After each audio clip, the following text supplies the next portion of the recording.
All right, good morning, everyone. I'd like to go ahead and call the October 2022 Committee on Accreditation meeting to order. Will the staff please call the roll? Jomaline Balatayo, Augustin Cervantes, Kathy Krisha, Katrine Chakowski, Cheryl Forbes, Bob Fraley. Here. Alan Hallis. Mike Hillis. Marty Martinez. Here. Jason Lee. Here. Jerry Morrison. Kevin Taylor. We have a quorum. Great, thank you. And thank you all for joining us here in person. Those who are joining us out and via technology, nice to have you with us this morning. Just some logistics regarding the meeting today. The meeting is being conducted in person. All members and most staff are participating in the commission office. Many participants of this meeting and some of the staff will be attending virtually. The Zoom link has been made available to the public. Regarding microphones, this is a very important reminder to please press the button on your microphone to activate it when you speak. When you do so, you'll see the green light will be on, and then when you're done speaking, push it and it'll go off. If you don't do that, those listening online will not be able to hear your comments, and they will not be recorded. So please, even if you're making a brief comment, remember to push the button before you speak. Regarding Zoom identification, for those participating via Zoom, we'd like to ask that everyone check their Zoom ID and be sure it contains your first and last name accurately, so we're able to call on you appropriately, and also so that we can get all names accurately recorded in the record. If you need to update your name, click on the three dots in the window with your picture to bring up the rename option. When it is time to take up an item, we will need a moment to bring the appropriate attendees into the main meeting room and make sure that they can see and also hear the committee, and we can see and hear them as well. Participants will need to turn on their camera and unmute their microphone. Regarding public comment, if any member of the public wishes to comment on a specific item, please use the raise hand feature at the bottom of your screen during the item. You will be brought into the main meeting room at the appropriate time and asked to state your name and affiliation for the record. If you wish to speak on a specific item, please send a request through the chat feature telling us which item you wish to speak to so we can make sure to call on you during the appropriate time. Or you can send your comments to the chat feature and we will read those aloud. Please make sure we have your full name and affiliation and which item number and name. There is also a time designated for general public comment at the end of the meeting. This meeting is being recorded, and after the meeting ends, the archived audio and video will be available via the Commission's website. Regarding voting, because we are in person, a roll call vote is no longer necessary on every item. So we will be going back to the all in favor say aye and all opposed say no format. And we can do a roll call vote if it's necessary. Are there any questions about the protocols in voting today? All right, seeing none. First thing I'd like to do is introduce our new COA Commission Liaison. I'd like to welcome our new liaison, Christopher Davis. Commissioner Davis, you want to introduce yourself and tell us a little bit about yourself? Sure. Good morning, everyone. Again, my name is Christopher Davis. You can call me Chris. That's okay. I have so many titles that I get confused when I walk into spaces.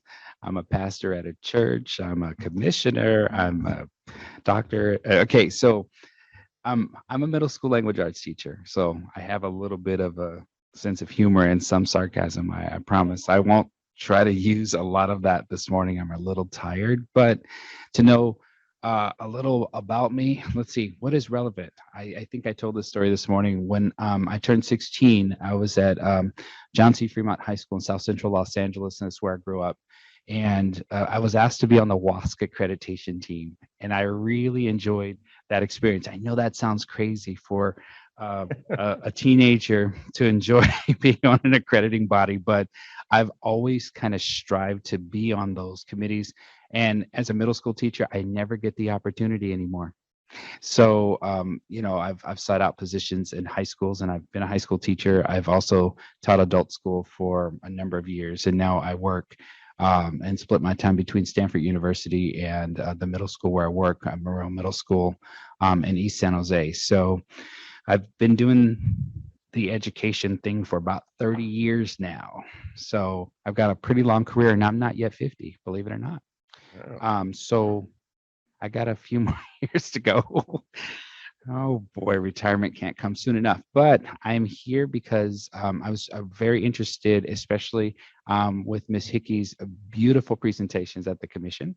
And great selling on the idea of needing someone to be here. So I decided to volunteer.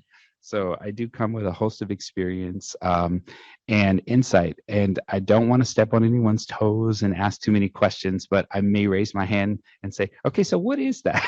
Because a lot of this is very new. I did read the complete agenda and I'm ready to go. Great. Thank you. Yeah, welcome, Chris. Thank you. Yeah, wonderful to have you here. And questions are always welcome. Yeah. So if there's something, if we bypass you, say, hey, don't forget me, and we'll be happy to get to you. All right. Again, thanks for joining us. Moving on to item 2. Item 2 is the approval of the agenda. Is there a motion to approve the agenda for the October 2022 meeting? And remember to unmute yourself when you're speaking. Remember that. Okay. So move by Member Lee. Is there a second? Second by Member Crecia. All in favor, please say aye. All opposed? That motion carries. Item 3. Item 3 is the approval of the minutes of the prior meeting. Is there a motion to approve the minutes of the August 2022 meeting? It would be appropriate if any committee member was not in attendance at that meeting to abstain. Motion by Member Well, Forbes. actually, no, I have a comment. Oh, sure. Okay. So I always read these with great anticipation because it reminds me where we left off. And so I just wanted to ask a question about page 5 and because I wasn't quite sure what this meant. So on item 16, the second paragraph, after discussion, it was moved, seconded, no recusal by Balatayo. So I was not sure what no recusal meant. That's a great catch. Balatayo, did you recuse yourself for USC? Okay, so it should, we'll strike the no. So recusal by Balatayo. Thank you. Perfect catch. Yes. Okay. With that amendment, then we will. That amendment, I move that we approve the minutes from the previous meeting. All right. So moved. Is there a second? Second by Member Taylor. All in favor, please say aye. All opposed? All right. Motion carries. Cheryl, you have amazing eyes to be able to catch that. So those who are listening, yes, we do read these things. We do read the minutes. All right. Item. Yeah, right. Pre-dinner, pre-nap. Item 3 is the approval of the minutes of the prior meeting. Oh, we already did that one. Sorry. I got so excited. Cheryl got me moving. Let's see. Item 4. Item 4 is the co-chair members' reports. Any members have anything they wish to report?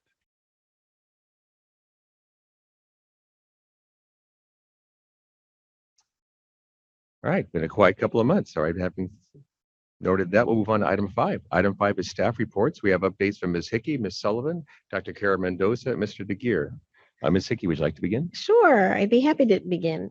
First of all, thank you to Commissioner Davis for joining us today. It's been, I think, over a year or about a year since we've had a commissioner liaison. So we really missed that connection from the commission to the COA and back and forth. And I think it really helps build the trust between the commission and the work that the COA does here. So thank you for your time. I know it's really hard to take time out of your classroom, especially this year, with substitute shortages and everything else that's going on. So thank you everybody for being here early this morning. I just wanted to let you know what we're trying to do is to condense as much as we can into one-day meetings because we know how hard it is for you to leave your positions, in this environment that we're at right now. It's really tough for us to find substitutes or for you to leave your jobs. Everybody has so much on their plates these days. So where we can, we're going to try to condense. And, it's hard to know whether we will be done early or how long it will take because the afternoon is kind of just depends on the discussion. We try to put all of the institutional meetings in the morning so we get those over with and then have the afternoon be mostly staff and COA discussing those items. So thank you so much for that. We wanted to take a minute to introduce some of our new staff members. We're thrilled that we get to fill some positions. So why don't I start with Erin? Why don't I turn it over to you? Oh, no, let me start with Renee. Renee Marshall is our new administrator. She's supposed to be on the screen. Hopefully we can get her up. Bringing her up now. Renee is joining us from has great background in the community colleges that she has been part of the CSU system. and is an expert really in the area of early childhood education, had a large part to play in the development of a new PK3 credential, which we'll talk about in a little bit, but she's going to help us get that work going. So Renee, you want to say hello?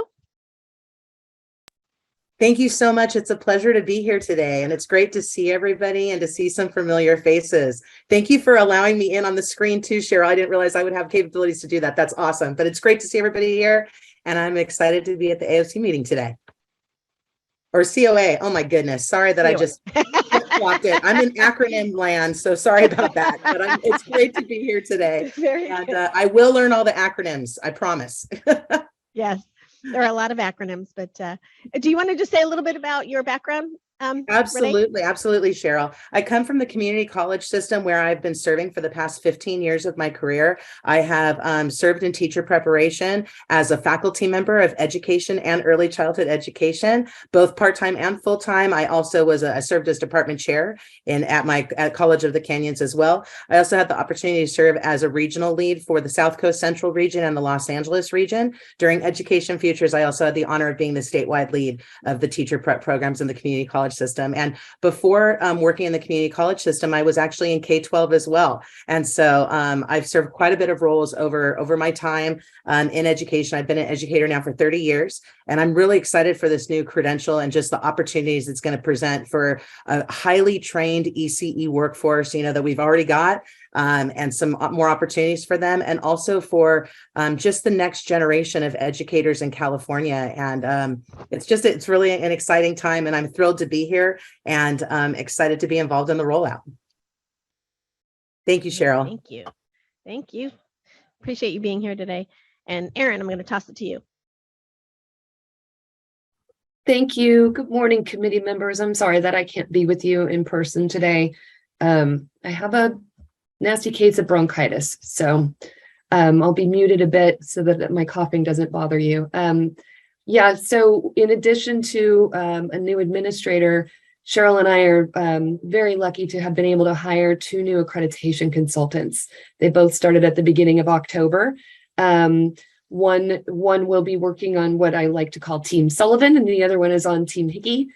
So I will introduce to you this morning Frances Keller. As I said, Frances began at the beginning of October. Frances, if you want to turn your camera on, you can do that and unmute yourself. And Frances also comes to us with many years of experience, and I would just love for Frances to just say a couple of things about herself and highlight some things that she'd like to say. Good morning. Thank you so much, Erin. Yes, I'm Frances Martinez Keller, and I'm coming to the commission starting my 16th year of service in education. I have a background mostly in teacher induction and early career teacher development, but it also spans back when I started in education as a high school English teacher, and have served in a variety of contexts, both in higher ed and in the nonprofit sectors, in programmatic assessment and applied research. And so I'm so excited to join the team. It's been an incredible almost first month here, and very much looking forward to the work and service ahead for the number of programs that we're supporting here across the state. So thank you. Thank you, Frances. Cheryl, Thank you. back to you. Thank you, Frances. And then the last one that we've recently hired is Rosemary Wren. If we get Rosemary up on the screen. And she too has many, many years of experience across all systems, all levels of education. Rosemary, do you want to introduce yourself and say a few things about your background? Hi, thank you so much, Cheryl. I'm Rosemary Wren. My pronouns are she, her, and I'm really excited to be joining the commission. I have, like my colleagues who have come before me here, experience in multiple systems of education in California. So I started off in elementary school and recently have been working in both the community colleges and the CSU in teacher preparation. I'm so lucky that I've gotten to work with Renee over the past few years and learning how all of these systems can work together to help meet the needs of our children and the teacher shortages that we have. I've worked as a university supervisor, and I'm sort of an unofficial one right now because my daughter is going through induction right now as a second grade teacher. So we have lots of mini conferences. I'm very, very interested in incorporating culturally sustaining practices into the classroom, and especially because we still have such a tremendous number of educators who are white women, and our students are not getting represented in the teaching force. So I'm hoping that we can look at some of those obstacles and create more roads to credential for a broader range of candidates. So I'm excited to be here. I started with Francis, and so it's nice to go through this with a partner, and I'm looking forward to learning throughout the meeting today. Thanks so much. Right. And I'm going to capitalize on her expertise she's also helping with the PK3 credential that we need to get up and running. Yes, go ahead.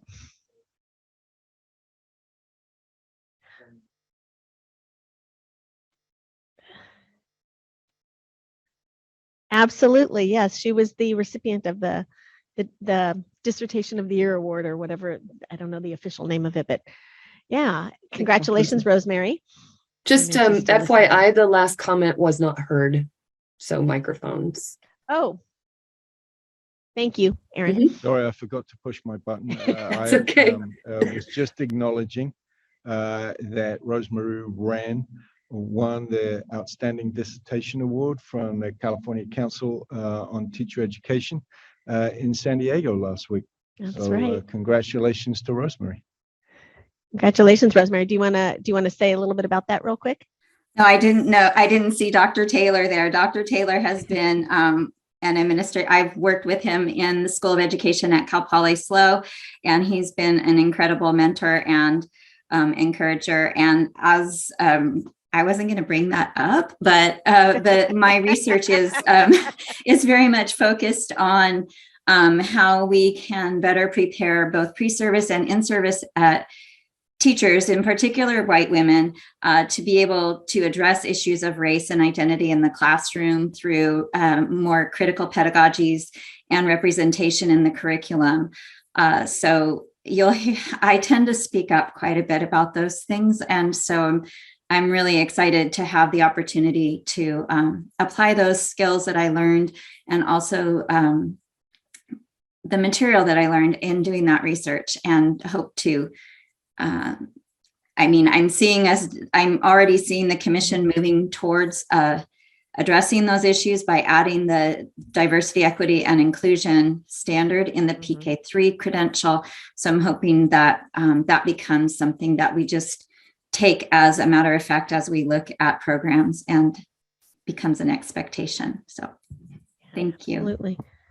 Thank you. And great. Congratulations again, Rosemary. And Aaron, thank you for keeping us honest, making sure that we're using the microphone button. Thank you.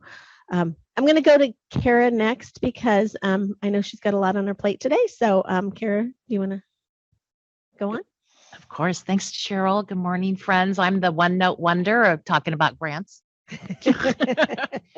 So the grants team has been very busy, and we're actually growing. Today, we welcome on board Sarah Barwani. I'm not going to have her come on camera because today is her actual first day. So I'm encouraging her to please watch the COA. Welcome, Sarah. And we will definitely introduce her to you all in January. And we'll bring another grants consultant coming on board mid-November. So the grants team is so excited. These two amazing women are coming on board and going to help us with the amazing work that's going on and all the money we're going to get out the door. So currently we have 4 live requests for applications. We have for teacher residency capacity, round 2 is currently open and is due November 18th. We have teacher residency expansion is open and due in January of 2023. Can you imagine it's 2023 coming up? We have classified round 2 open, and that is due on December 9th.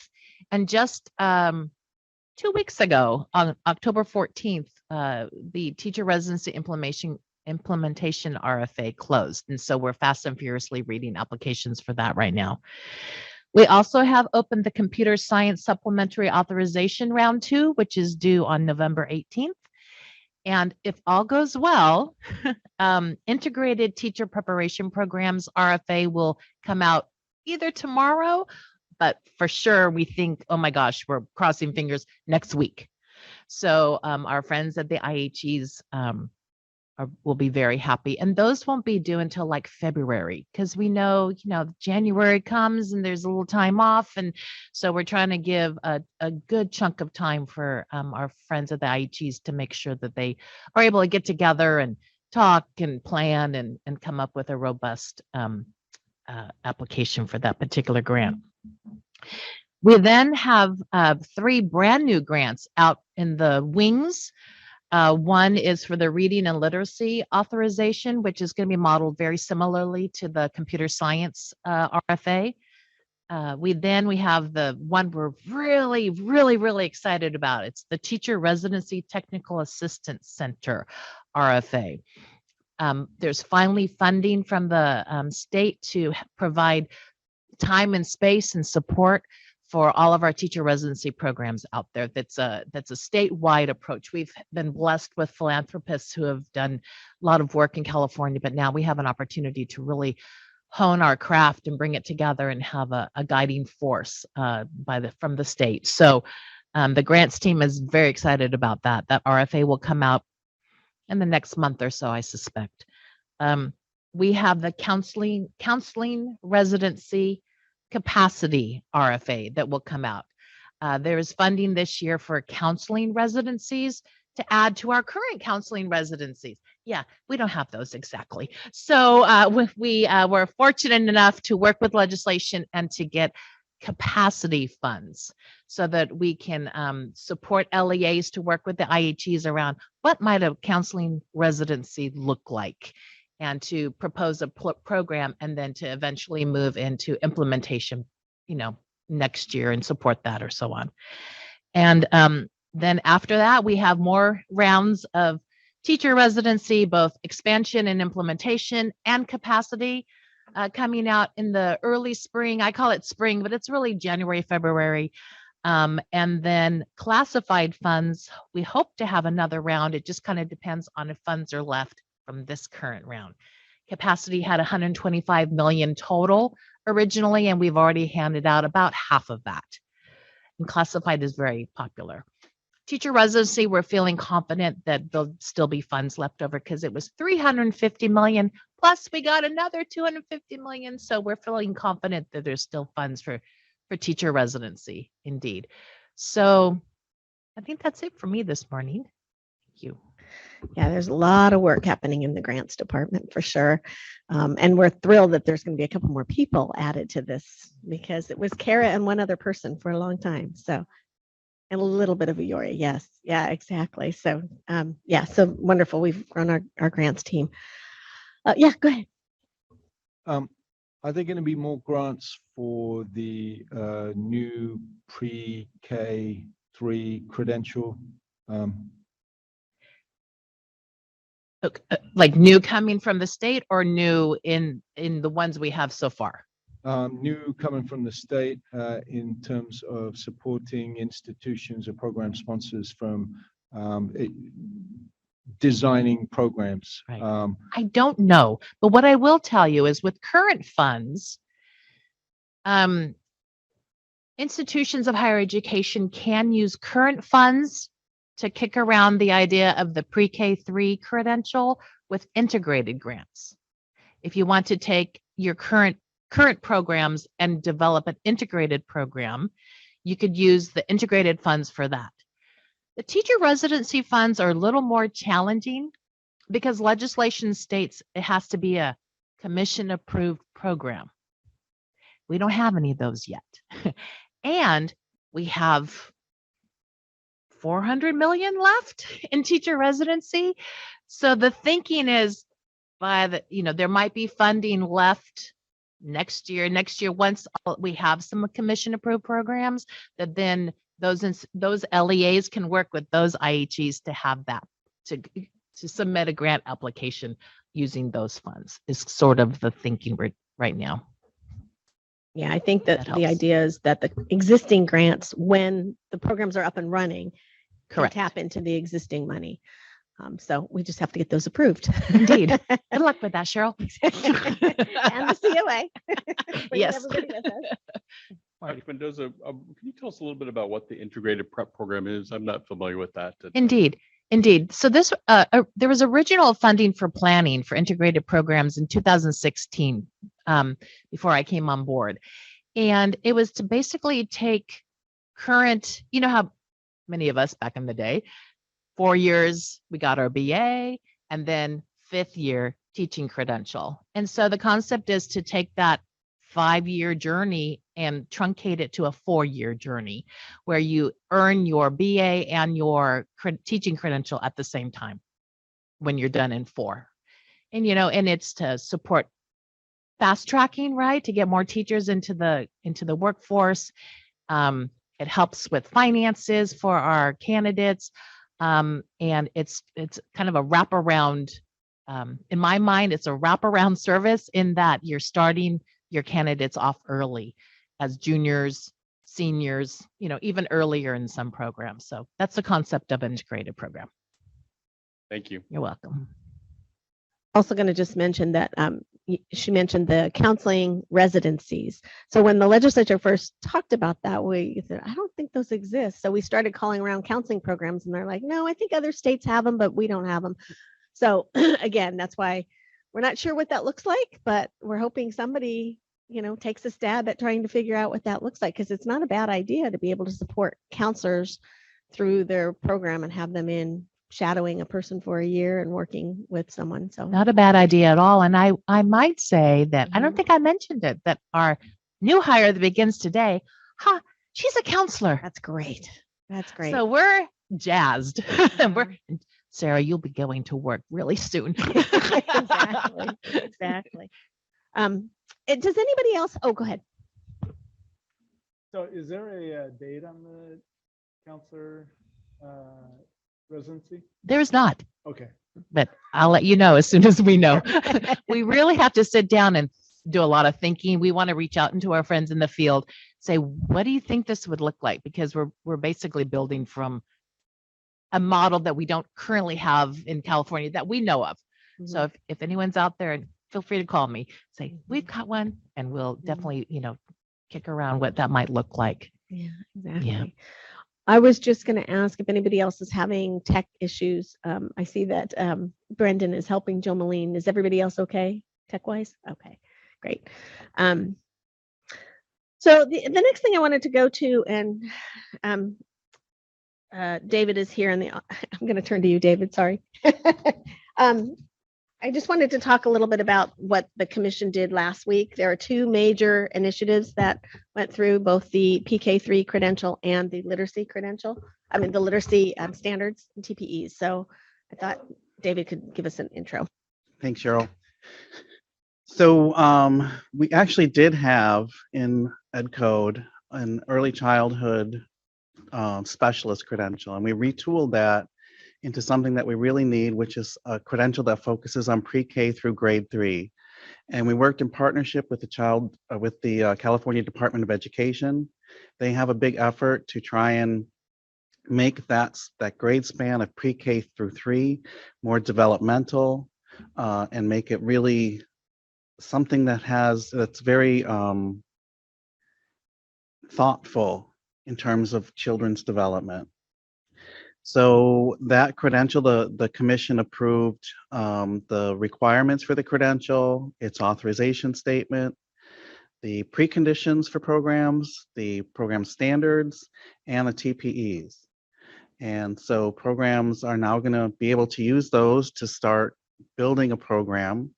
Know that we used TPEs from both the multiple subject credential and from our early childhood child development permit. So we took both sets and tried to build TPEs that made the most sense for that grade span.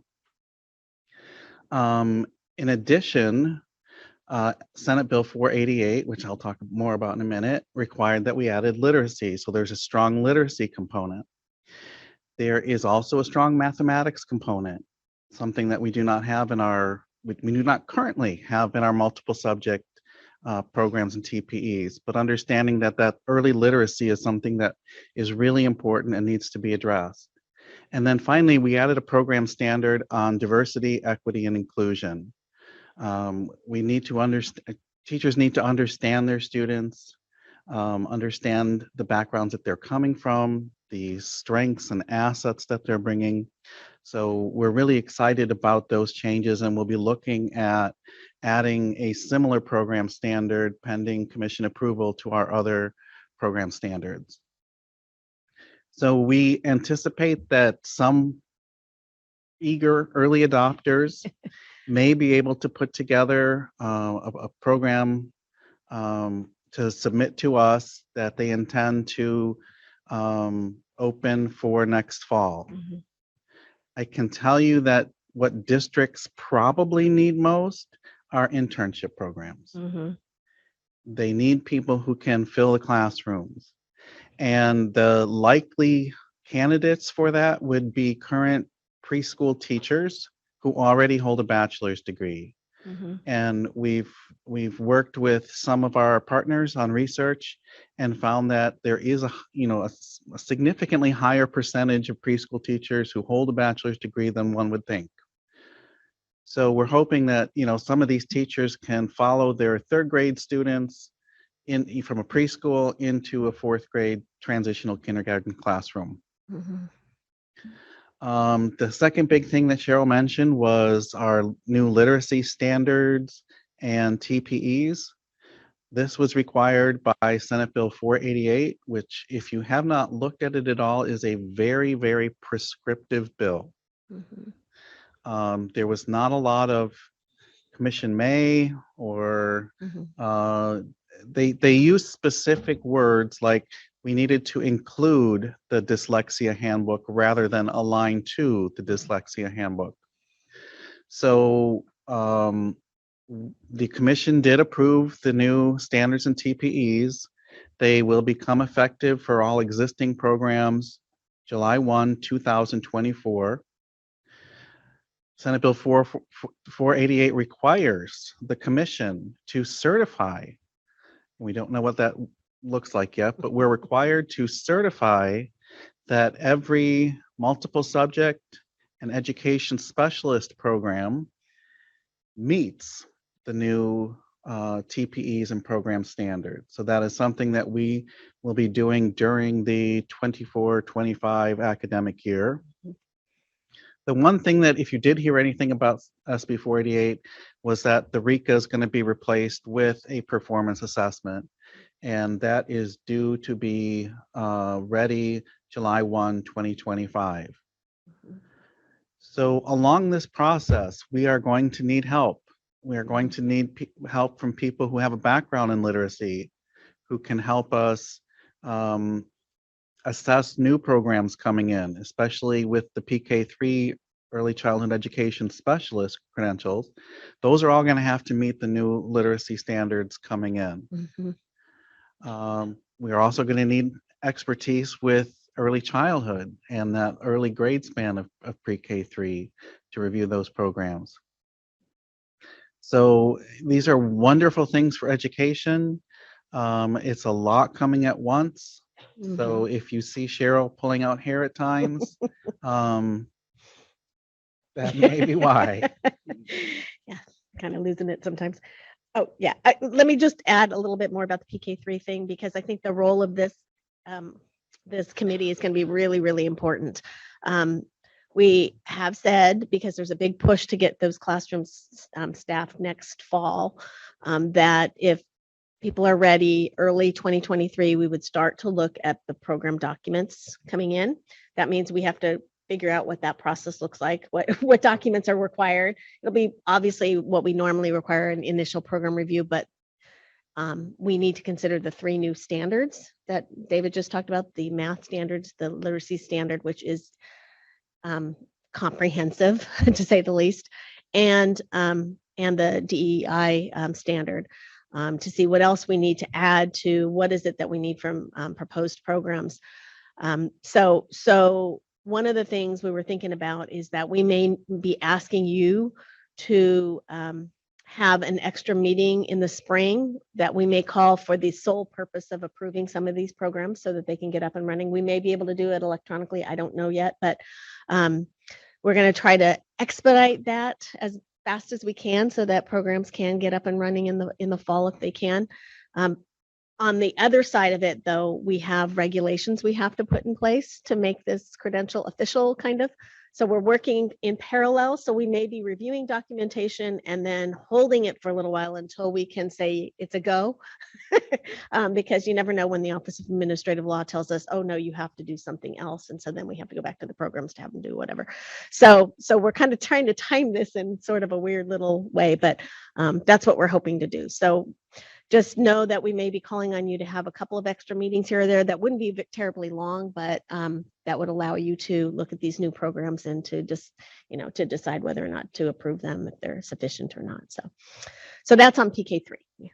My question is also on PK3. Mhm. So if we have an intern program in my county and we've actually started looking at, and we've started moving on that, but we're not really knowing how fast or slow to move for a lot of the things you just said. So will there be opportunities for program leads who are putting the program together to kind of learn with you all or all of us as we go through the process so that we can be on track to start something as soon as possible? Because there's definitely a need. We've seen, as you said, the number of people working in ECE that have a bachelor's degree, they just need this credential piece is really, there are a lot, we're getting a lot of inquiries locally. And so we're just trying to get ahead of that because we know the school districts are like, already don't have enough teachers and now they have another layer that they need to add to their plates.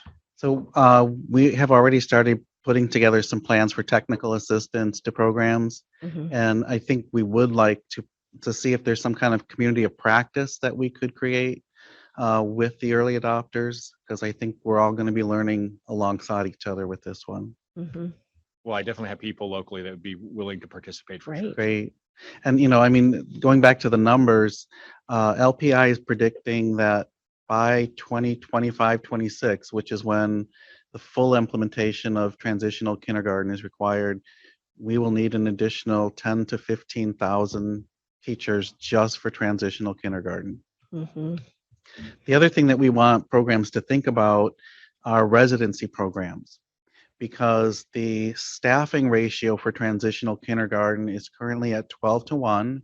So 1 adult for every 12 kids. It will be going down to 10-1. So with that requirement of having a second adult in the classroom all day, a resident would be a perfect person for that.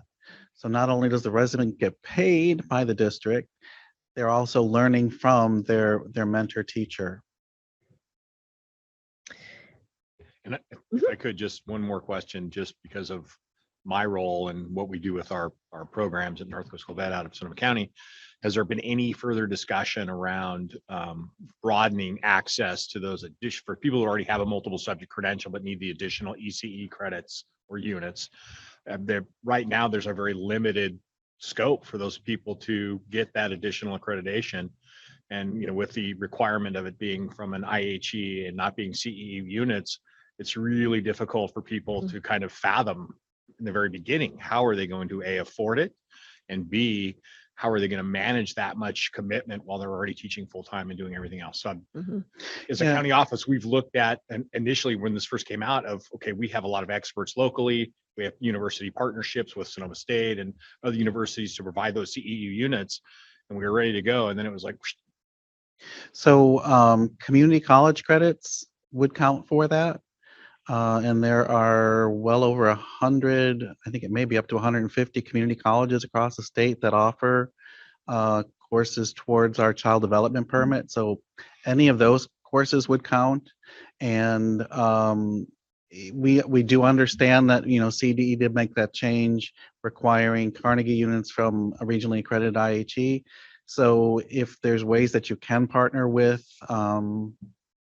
IHEs to get credits for what you're already providing, that's The only other tough thing I part could of that think of. is, again, and I know this is probably not that, I don't want to eat up time, but some of you that work at IHEs understand they don't pivot very well.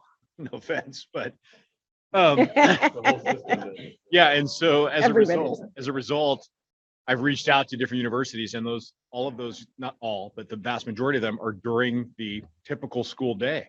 So how am I to access that? And so even Sonoma State is looking at, oh, well, we're going to do cohorts at the same class in the evening, but that's as going through all the processes that a university has to go through to get those things in place. That's not happening by fall of 2023 at all, if not longer. So that's the pressure point. Sure. I don't mind helping people access and paying for units because we got the grant and everything else. It's just, it's not realistic in the current system to have them access those units. And again, even the Santa Rosa Junior College, it takes them a good couple semesters to make a change in what they offer. So when I worked in a district as director of instruction in district in another state, we were able to work with a couple different universities so that our either our local staff or the regional staff would be hired as adjuncts and then be able to teach the courses at our location. That if that's not something you're doing, that might be something to look into.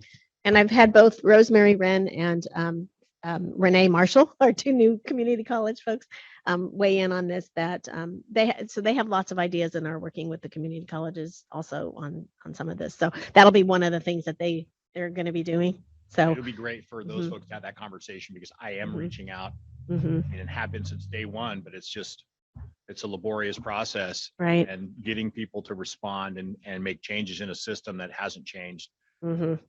Those are all great ideas, but those are avenues I'm running down, and people are just going, okay, "Please, pump the brakes. We don't work that fast." Yeah, and as we build that community of practice, we'll collect resources, because I'm sure institutions have some courses that are online and asynchronous, which would be ideal for people who already have that multiple subject credential. So, and one of the things Renee said is that some colleges are offering boot camps for the 24 units. Ventura College apparently is doing that. So there might be some creative ideas out there that's starting to happen. And I think this is also new for folks that I think people are just learning about it and just kind of figuring out what the possibilities might be. So any other questions on either one of those? The literacy? Go ahead. I just had a quick question about the, you mentioned residencies for PK3, and I was thinking back to what Kara was telling us about the RFPs. So which one of the RFPs would be able to address that space? So they have to be for existing programs. So if you already have a residency program for multiple subject, then you could do an expansion grant and expand it into new grades. If you do not have a multiple subject residency, then you could apply for an implementation grant to create that new residency. If you you could also apply for capacity grant, if you really need some time to work with your LEA partners to build the program, that you really could apply for any of them depending upon your situation. But one thing I want to make clear again, the integrated undergraduate grant is the only one where you can use the funds to develop a new PK3 program. So with the residencies, the only existing approved programs that have that authorization is multiple subject for the next year at least. Right. And obviously we have lots and lots of work to do and lots of communication to do with the field also as we work out these details, I guess is what. So we'll have a lot happening, especially in dissemination webinars and all sorts of things like that. We're working on trying to figure that out. Any last questions on that? And then I just wanted to ask Aaron to talk. Aaron is, as you all know, the administrator of operations. So site visits have started, program review is starting up, all sorts of things are happening. And Aaron's doing it all by being quick. Thank you so much, Cheryl. Yeah, just quickly again, I don't want to hold you up. We have a packed meeting, but the site visits have begun. We had 3 site visits already at the beginning of October 10 through 12. We've got 4 more coming up in November and 1 in early December. So this is for the Indigo cohort for 22-23. So those site visits are off and running, and we're supporting those consultants and those institutions for those site visits. In addition, program review submissions were due from institutions in the blue cohort on October 17th. We had a couple of institutions ask for just a little bit of an extension for about a week, and those were granted, but otherwise no late submissions to report, no unexpected late submissions to report. Everything's been coming in.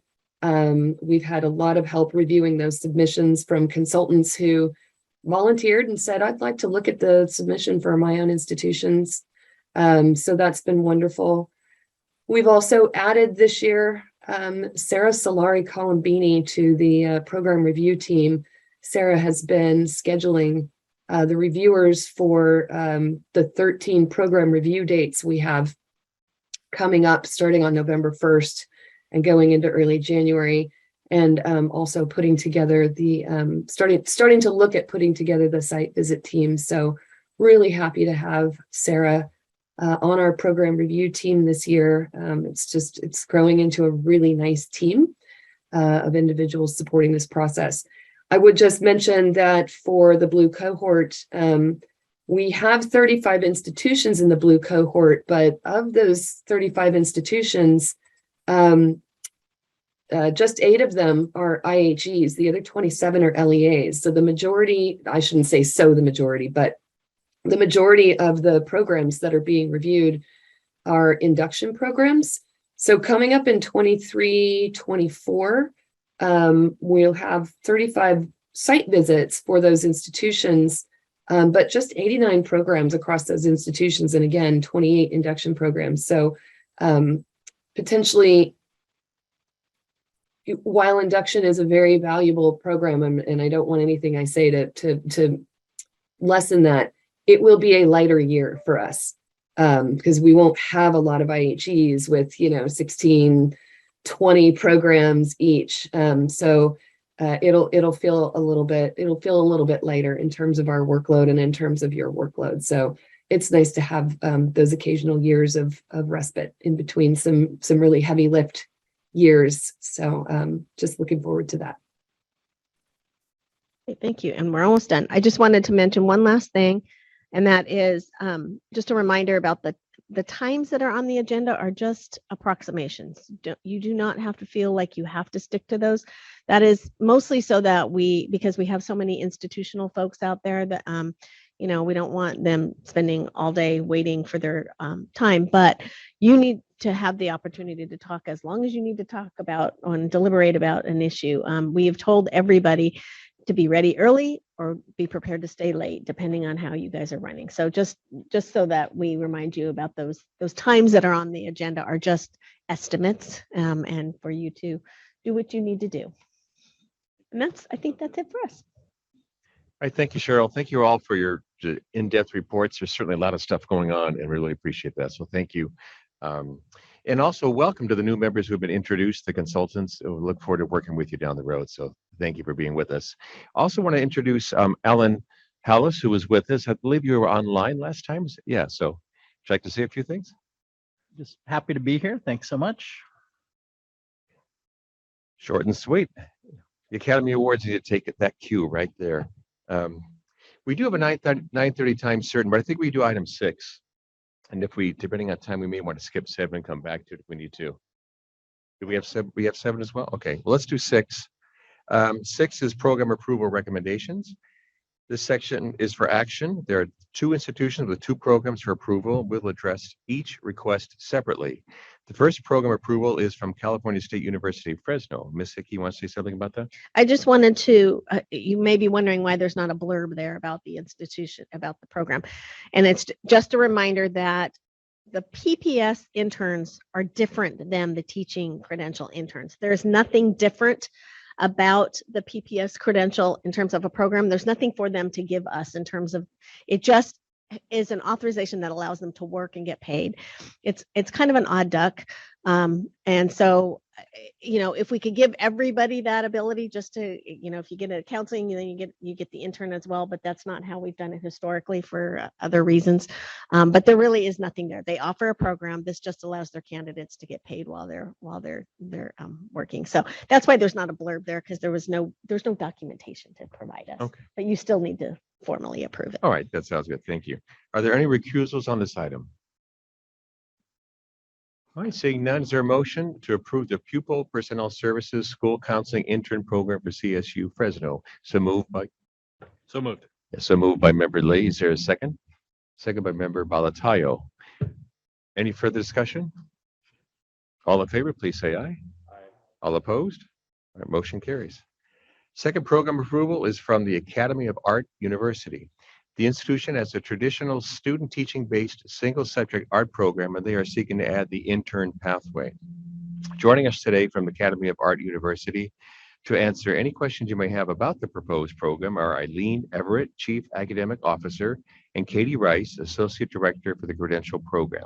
Are there any recusals on this item?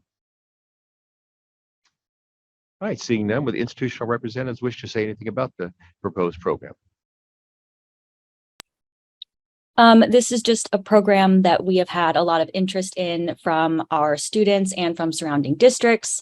So in response to that, we're really excited to provide this opportunity for our future and current students, and as well supporting with the teacher shortage. Great, thank you. Mhm. And you are Katie Rice, is that right? Yes, that's me. Okay, all right, thank you. Yes, we're very excited at the Academy of Art University if we are allowed to add this to our existing credential and part of our overall art education program. Great, thank you, Ms. Everett. Would any committee members have any questions that you wish to ask of the representatives? Member Forbes. Hi, good morning. Thank you for this program. I'm really excited to see this opportunity for people to teach art. I know it's a big need, and it's always great to hear about opportunities to develop teachers of art. I did have some questions, though, about the intern pathway. I have questions about the pre-service requirement and also about the multiple subjects, the possible multiple subjects candidates that would be in the program. So I'll start with the pre-service requirement. So it's pretty clear to me. I noticed that the initial review asked for further information about non-AAU students. I think it's pretty clear for the AAU students, but I'm still not sure when I see the response that non-AAU students, I'm on page, well, it's on the pre-service feedback, the October feedback. That's the document I'm looking at. Non-AAU may submit evidence through their resume, letters of recommendation, and/or professional references. So that sounds to me a lot like experiences they may have had in substitute teaching or other field experiences that you mentioned, but I'm not sure where you would be, how and where they would have received information about experiences they may not have had, such as teaching English learners, content area pedagogy, all the other things that are required for a pre-service intern 120-hour requirement. So could you just say a little more about how those candidates would be evaluated, or those applicants, I should say? Yeah, so that would be something, I'm the associate director of the program, so that would be something that I would review and look for. And then if the students that are applying do not meet those requirements, we would offer the opportunity for them to take courses. We have an English language learner course. We have a students with special needs course. So if they did not meet the requirements right off the bat through substitute teaching or other experiences in the classroom, they would have the opportunity to take classes through us to satisfy that requirement. Okay, so I'm still just curious. So let's just say that an applicant had been a substitute teacher and had several English learners in their classroom. I'm still not sure how that applicant would have acquired the knowledge required to teach the English learners through having served as a substitute. So I'm seeing an emphasis on the service part, but not on the actual professional learning aspect of the pre-service requirement, which isn't only a service requirement, it's a professional learning requirement. So that would be something that I would reach out to if they provided a reference letter that I would reach out about to see if there was any type of learning. I could look at their transcripts to see if there was any learning as they were getting their bachelor's degree. That would be something that I would check. I do have like a list.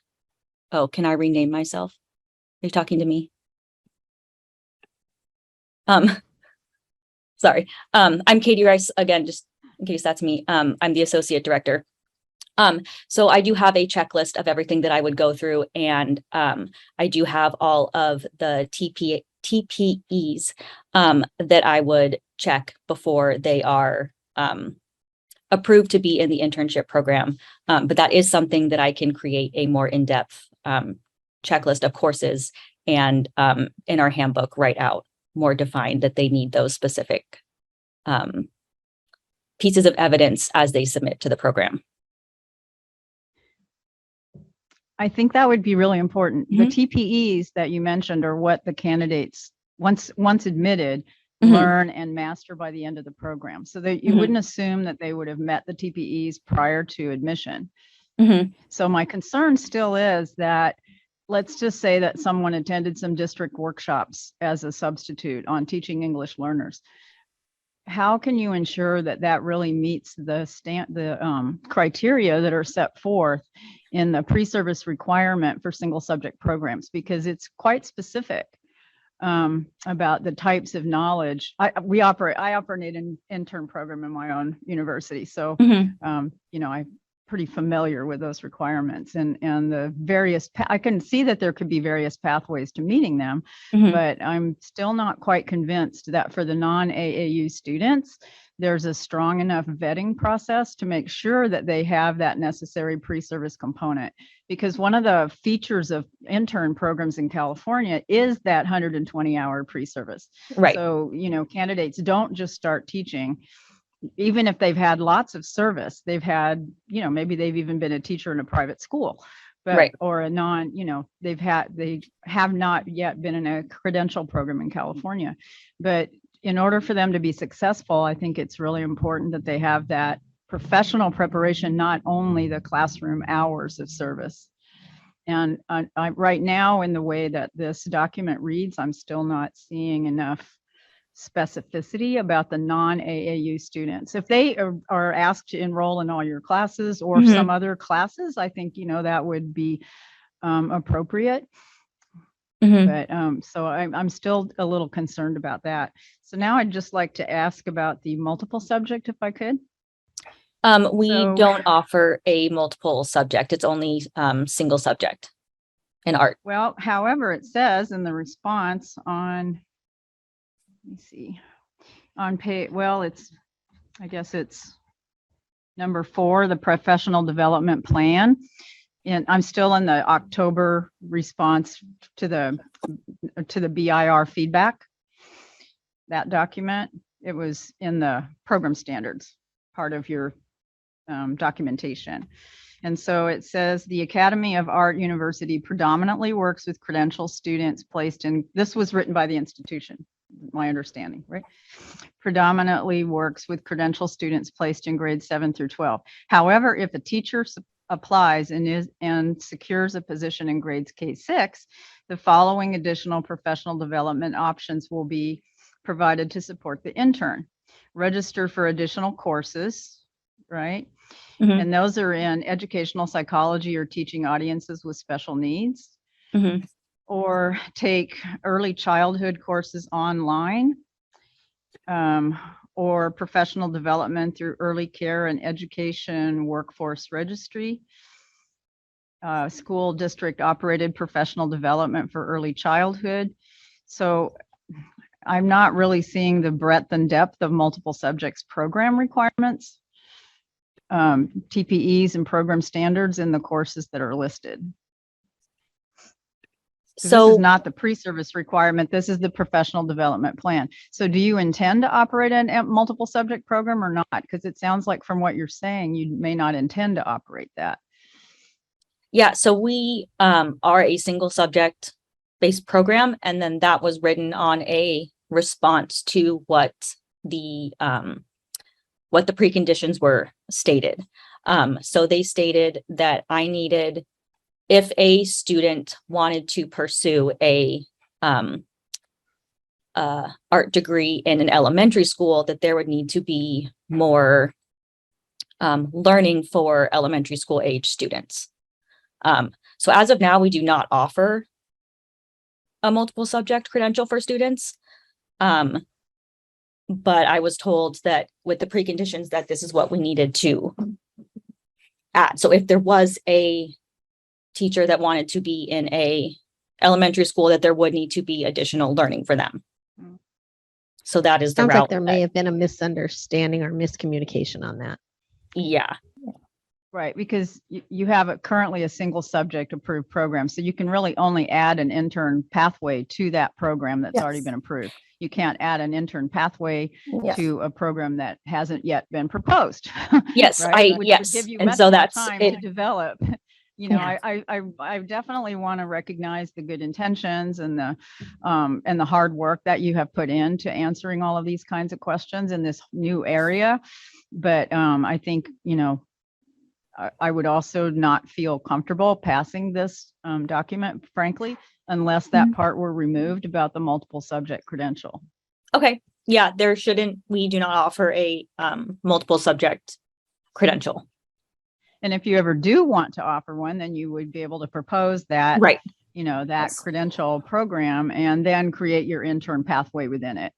Right. And at that point, you know, you'd be reviewing all the different kinds of breadth and depth of program and teacher performance expectations for multiple subjects. Right. Okay, so thank you very much for your patience with all my questions. I still am not convinced, frankly, that I could approve this with the existing language about non-AAU students for the pre-service component. All right, thank you, Member Forbes. Any other committee member have any question? Member Morrison. Just a procedural question. If we were not to approve this today, what would happen? The staff could work with the institution and bring it back in January.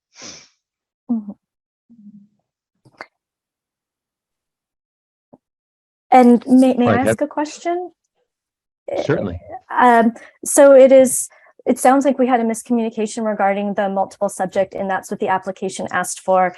And Katie responded to it again, because it was on the application. We now know that we wouldn't have to respond to that part because we are not applying to offer a multiple subject pathway, but to develop a more thorough rubric, if you will, for the English language learner TPA, how we would assess that. That's the area that we would need to strengthen in the application. Yes, Member Forbes. No, respectfully, not just the English learner component. So when you look at what's required for the pre-service component, it's I think the language is, it's probably not right in this exact document, but it's classroom management. And so, you know, arguably, if they've been in a classroom, that helps for classroom management, maybe. Depends on how much support they had, right? Teaching English learners is part of it, but also content-specific pedagogy. I'm not remembering all the rest of them right now. Literacy, there's a component about literacy, right? And even though these folks are going to be art teachers, there's still that overall requirement for interns that they have that broad base. Okay.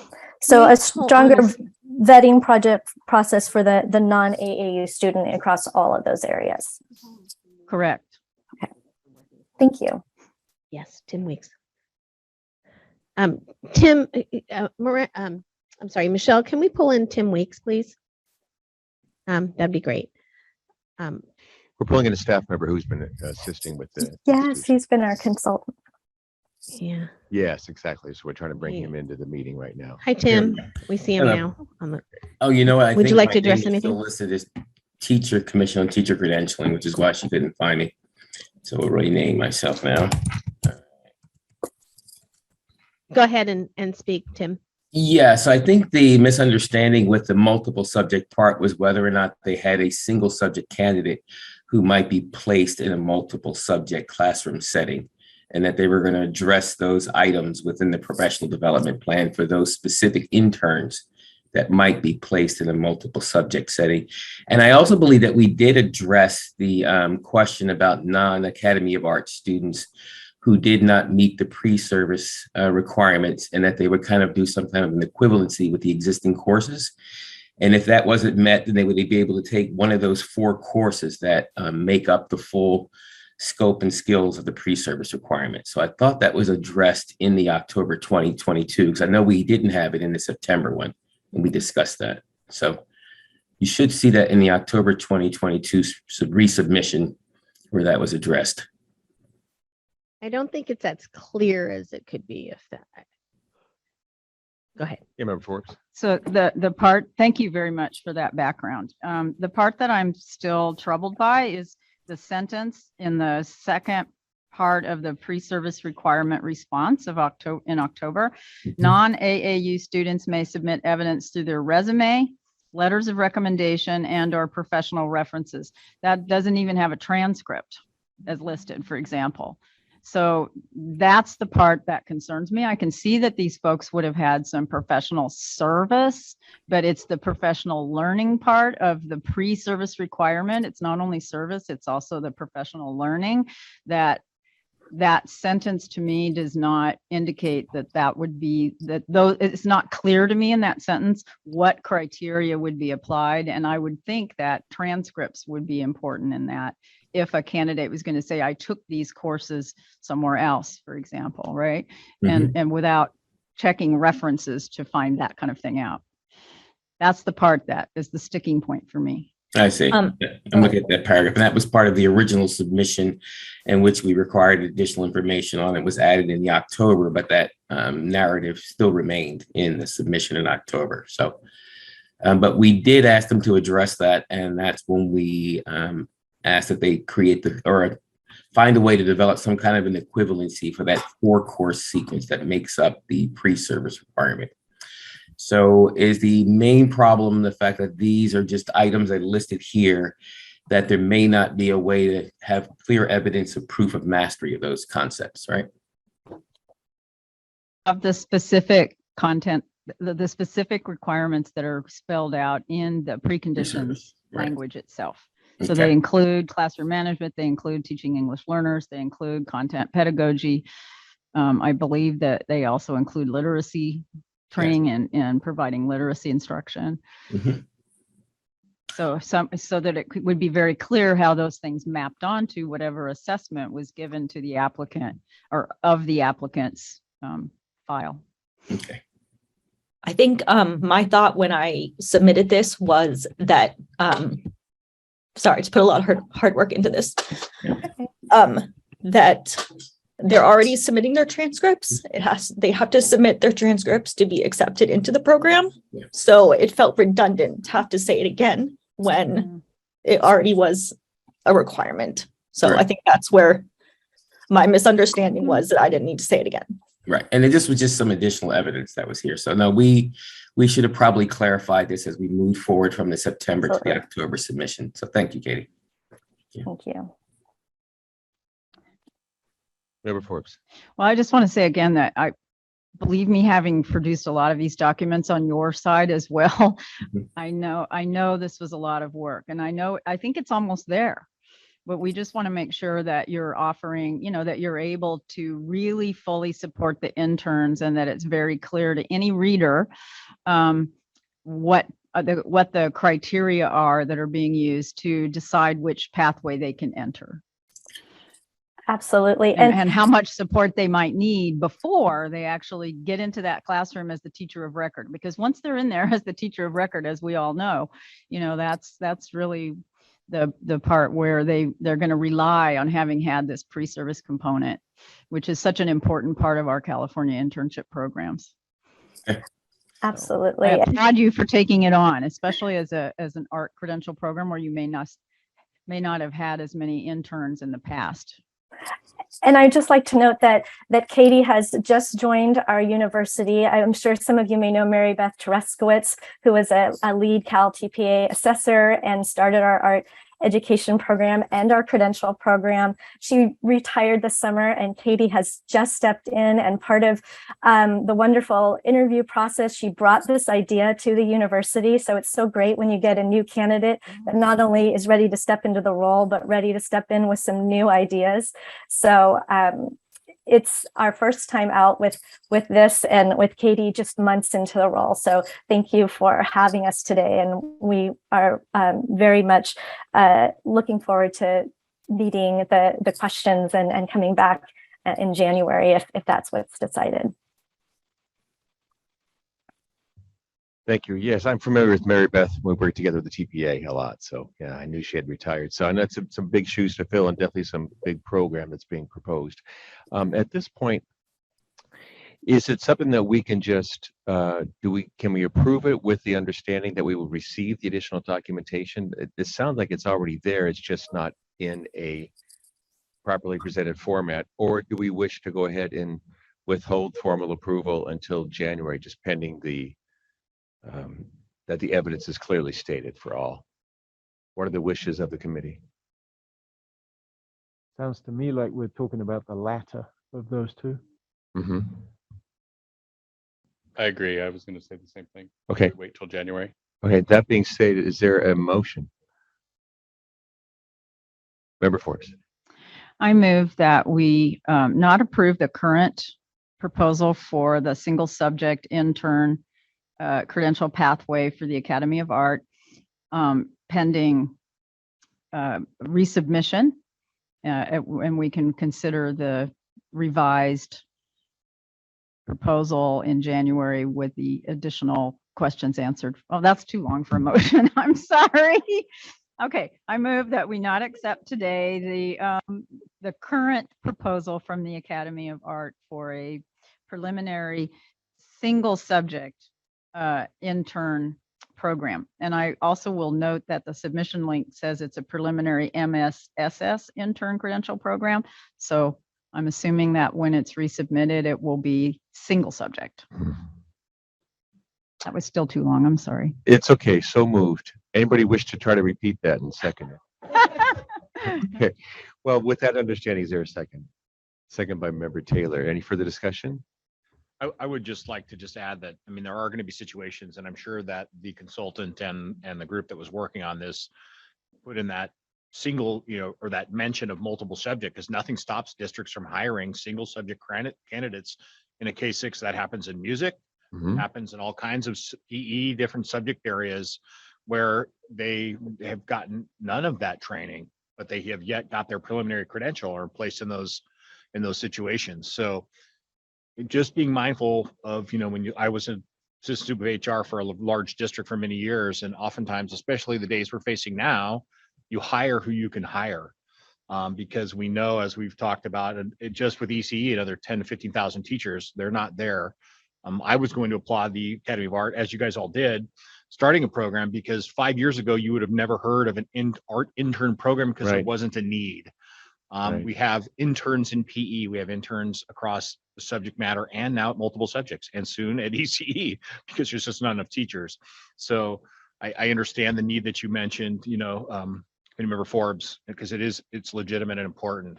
But all of that said, if I go to a program and get my preliminary single subject in art, nothing has said that I've gotten that training to. Now I'm teaching art to kindergartners for the first time ever, so anyway, that's it. Thank you. Good work. All right. Thank you, Member Lee. And any further discussion? Yeah, Commissioner Davis. I'm not sure how appropriate it is for me to weigh in, but I will say, Academy of Art University, you're doing a great job. I pass by your university all the time when I'm walking around San Francisco, and your campuses around the Bay Area. I want to say that you all are doing a great job, and I say that with a background in education where I get interns a lot from various institutions in the area, from Stanford, from San Jose State, in the region. And like member Leah said about you get what you get sometimes. And I've had interns and I've taught secondary single subject here in English for years. And I get elementary candidates. I've had kindergarten teachers come and intern in my classroom. And I'm thinking in your plan that if you just put those kinds of words of specificity, and we're talking about pre-service, we're talking about people who are student teachers who come into a classroom to get the to earn the 120 hours so that they can get the clear credential, that level of specificity in your plan might clarify some of the confusion. The other thing I want to say is that who knew accreditation was a blood sport, right? Where blood, sweat, and tears were part of the process. But we've known as educators, we've known that in the process of education that there are some watershed moments, but that just means that we go back and we try 10 times harder, make it solid so that no one questions the validity of the programs. So I think you all are doing a great job, and coming back in January is not a failure at all. It just means that you are making what you're doing more solid. Thanks for listening. Absolutely. Thank you so much. Yeah, thank you, Commissioner Davis. Yeah, and just so to reiterate, it's not anything that we're looking at as being punitive. It's supportive, so that when you do emerge and the program is approved, you have all the pieces in place so it can't be questioned. So I hope that's accepted for what it is intended. Absolutely. Well, and since I brought it, since I raised the concerns, I will say that it was completely in the spirit of collegiality as an intern program sponsor, because I know how difficult it is to prepare interns. And our responsibility as the Committee on Accreditation is to make sure that institutions are supported as well as meeting the letter of the law. So it's as much about helping the institution and your candidates really have strong preparation in that collegial spirit that I offered my close reading, should we say, of your proposal, because I am so concerned about intern programs now more than ever because they're so needed. And I think, with what you've told us today, I expect to see, the questions that I had answered and addressed in the next edition. So thank you again for bringing this. Thank forward. you. And thank you for supporting us with the detailed feedback, because we do want this to be an incredibly strong program. Our current program, we feel very proud of, and the people that we've placed. And so we accept this in absolutely the spirit is intended, and we look forward to working on it and coming back in January. Oh, thank you for those comments. We do appreciate that. And like Member Forbes said, we do look through all the submissions to be sure that we kind of anticipate what questions might come down the road for the program, so that it's better to address them within the situation here to be sure it's completely prepared, so that after the fact, it's almost difficult to play catch up once the program's implemented and up and running. So thank you for hearing us as intended. Wonderful. Okay, there is a motion and there is a second. Do we need to repeat the motion? Is everybody clear? Clear. All right. All in favor, please say aye. All opposed? All right, motion carries. So again, congratulations for the outstanding work, and this is a monumental step in the arts and also for the institution there. So congratulations. We look forward to seeing you again in January. All right, thank you. For time's sake, we're going to skip number 7, move on to item 8. Item 8 is a time certain, and hopefully we still have them with us. I'll introduce as we have people coming up to the table. This is initial program approval for new program sponsors. Consultant Dr. Michelle Williams-George will present this action item. Gateway High School was recently granted provisional approval by the Commission as a program sponsor and is now seeking approval from the COA to offer a teacher induction credential program. With us today are Gateway High School representatives Donna Scarlett, Induction Program Director, and Aaron Watson, Director of Schools and Partnerships. Does anyone need to recuse himself? All right, seeing none, Ms. Williams-George, will you please begin? Great, thank you, and good morning. And it was a pleasure to see some of you at the conference in San Diego just last week. Okay, this agenda item presents Gateway High School's Stage 4 responses to the Teacher Induction Program standards and the results of the BIR review. Gateway High School was granted provisional institutional approval by the Commission at its most recent meeting in August of 2022. The institution is now in Stage 4 of the initial approval process, which you can see highlighted on the chart on page 3.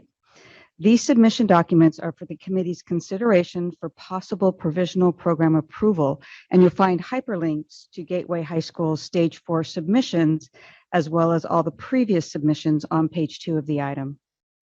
As you know, Stage 4 requires institutions to respond to program-specific standards. In their responses, Gateway Teacher Induction Program identified that it will be dedicated to improving public education by preparing reflective, equity-centered practitioners, and with this emphasis on equity, teacher candidates and mentors will build trusting relationships and will collaboratively identify, navigate, and address teaching and learning complexities, biases, and impact. All this so that all students can experience an equitable, high-quality education. Gateway High School's program standard responses were collaboratively analyzed by 2 qualified BIR reviewers who provided recursive feedback until they came to consensus on a finding of aligned for all program standards. Based on a finding of met for all program standards, staff recommends program approval. This will allow the institution to offer a teacher induction program, collect and submit relevant data, and host a provisional site visit in 3 years. After that provisional site visit, Commission staff will bring a complete report before the COA for consideration of full approval. Staff is happy to answer any process questions, and Ms. Scarlett and Mr. Watson are here to answer any questions regarding their Stage 4 submission and their proposed teacher induction program. Thank you for your attention to this item. Okay, thank you, Ms. Williams-George. We now invite the institutional representatives to briefly comment about the proposed program. Good morning. We believe strongly in the impact a high-quality teacher induction program can have on teaching, learning, and the retention of teachers over time. And we're so excited to have this opportunity to support teachers as they gain the knowledge, skills, and expertise they need to enact transformative change in our California schools. We also believe that anchoring an induction program with an approach that focuses on creating reflective, equity-centered practitioners will best ensure that all students are provided an equitable, high-quality education. And in designing a new induction program, we're committed to developing educators who are able to establish trusting relationships with students, who can focus on addressing implicit and systemic bias in their practices in schools, who can assess the impact of their teaching practices, and who are committed to ongoing learning and growth. Additionally, having site-based mentors is an anchor of our induction program model, and we believe that site-based mentoring supports new teachers to identify, navigate, and address teaching and learning complexities within their specific classroom and school contexts. We really value building a collective community of mentors, and we're so excited to support our mentors across schools as they help teachers build and sustain their careers. And we'd like to take a moment just to thank Michelle Williams-George for all of her guidance. She guided us every step of the way, to the reviewers who provided us with such valuable feedback.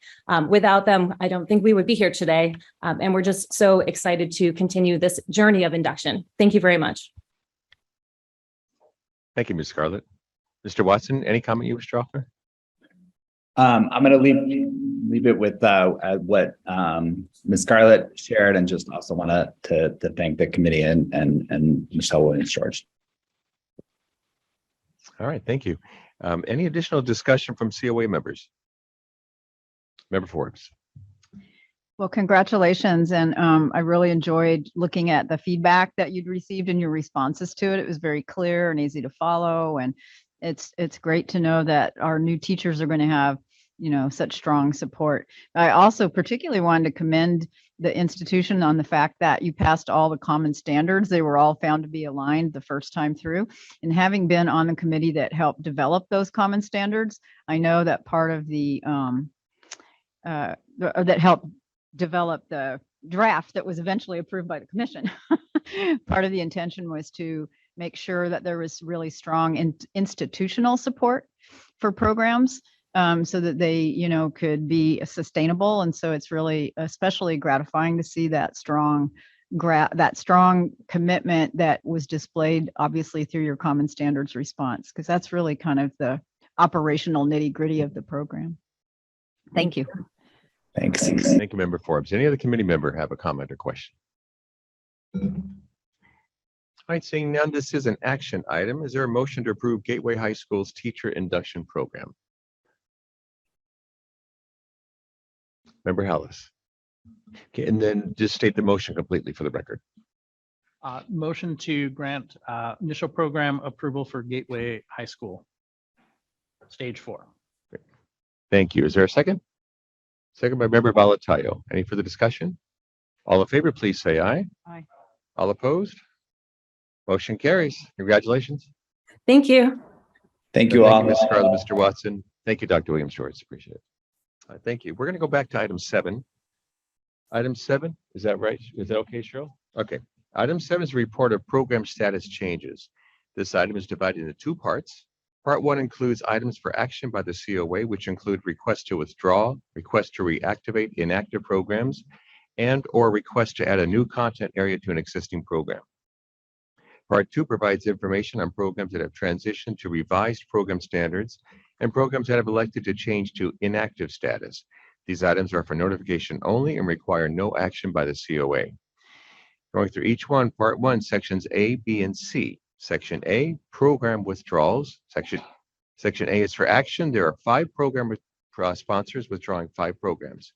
Alliant University, Education Specialist, Autism Spectrum Disorders, effective October 27, 2022. Animo Leadership Charter, Green Dot Public School, Preliminary Administrative Services, effective October 27, 2022. Azusa Pacific University, Teacher Librarian, Special Class Authorization, effective November 1, 2022.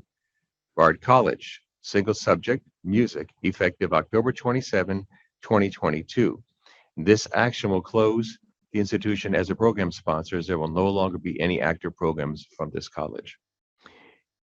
Palos Verdes Peninsula Unified School District, Clear Administrative Services, effective October 27, 2022. This section is for an action. Are there any recusals? Is there a motion to accept the program withdrawals? And you won't have to state each university and program. Member Taylor. I move that we accept the program withdrawals as stated. Perfect. Is there a second? Second by Member Hillis. Any further discussion? All in favor, please say aye. Aye. All opposed? All right, motion carries. Section B, programs requesting reactivation. There are no programs requesting reactivation at this time. Section C, adding a new content area. There are no programs requesting to add a new content area. Part 2, sections D and E. These 2 sections are for notification purposes only and no action is required. Section D, programs transitioning. The items listed below are for notification purposes only and no action is needed. We have the pupil personnel services, school counseling, school social work, school psychology, and child welfare. There are 41 institutions who have submitted all required documentation to transition to the Commission-adopted 2019 Pupil Personnel Services Program Standards and the Teaching Performance Expectations. The list programs are presented in the agenda item on page 3. We wish to thank the staff, particularly Kern Sacramento, Roxanne Purdue, and also Michelle Bernardo for shepherding this work to make sure that all approved programs will be offering programs aligned to the new standards beginning July 1. In addition, there are 6 programs at 5 institutions where staff is following up to complete this process. So can I jump in real quick? Yeah, please. So on the PPS programs not yet approved to transition, we're obviously working with all of these institutions. CSU Sacramento School Counseling is now up in the top category. They finished everything and they were just missing a couple of things. And so we got that taken care of this week. And we're working with the rest of the institutions to get them completely cleared up. We had hoped to have this work done before the transition period started, but we did not were not able to finish our work, but there were also, you know, the normal things that happen. The links didn't work. We couldn't verify the information. We didn't get everything, or we couldn't get access to the data. So we're working with these institutions, and hopefully by your January meeting, we will have those all cleared up. We've told them that they have till November 15th to get everything cleared. So that's what we're shooting for. Okay, great. Thanks for clarification in the information. Any COA members have any questions regarding institutions on the list or any other regarding the item? Yeah, Member Hillis. Cheryl, just a quick question. If they do not meet that deadline, what's the impact of that? Yeah, so we are looking into whether we can halt their ability to recommend credential candidates for the program until we get them up, at least some assurance that that they have fully transitioned to the new standards. So we'll have an answer to that. And hopefully we won't be in that position, but if we wouldn't hesitate to bring that to you if that's a lever that we need to use. All right, thank you. Any other further questions? Okay, moving on to section E, programs moving to inactive status. There are no programs requesting to move to inactive status. Cheryl, we do have an item 10, which is time certain at 10, but we also have item 9. Could we do item 9 at this We point? could do 9 Okay. later. Later? Yeah. Okay. Sure. All right, let's move on to item 10 then. Item 10 is a discussion of first quarterly report for La Sierra University. Consultant Miranda Gutierrez will introduce the item, and joining her this morning are a number of institutional representatives. And Miranda is actually sick today. So Okay. we just found out that about an hour ago. So I think, is it Poonam that's doing this one, or is it, yes. Oh, Poonam Poonam, will- there you are. I'm looking for you on the screen. Thank you, Poonam. Oh. That's right. That's great. She's just so quiet. So, yeah, it's me. It's me. That's great. Okay. So Consultant Poonam will introduce the item, and joining her this morning are institutional representatives, Dr. Chang Ho Ji, Dean, Dr. Keith Dryberg, Department Chair, Dr. Dora Clark Pine, Department Chair and PPS Program Director, Dr. Raymond Hurst, Assistant Chair and Director of Assessment, Dr. Zhuan Zhou, PPS School Psychology Program Co-Director, Professor Maria Kim, Multiple Subject and Single Subject Program Director, and Dr. Doug Herman, CTC Report Coordinator. Anyone need to recuse themselves? Oh, okay. Ms. Paddy, will you please begin? Yes, good morning, committee members. Miranda sends her apologies for not being able to be here today. She's not feeling well, so I'm introducing this report on her behalf, as was stated. So let's begin. La Sierra University held its accreditation site visit earlier this year in April, and at the June COA meeting, the COA granted accreditation with major stipulations, which included the stipulation that quarterly reports be provided. This item provides information on the first quarterly report, including the recommendation that stipulation 16 be removed. A link to La Sierra University's full first quarterly report can be found near the top of page 3 of this item. The La Sierra University team will be able to tell you more about the actions that they've taken this far, but I'd like to briefly summarize the stipulations.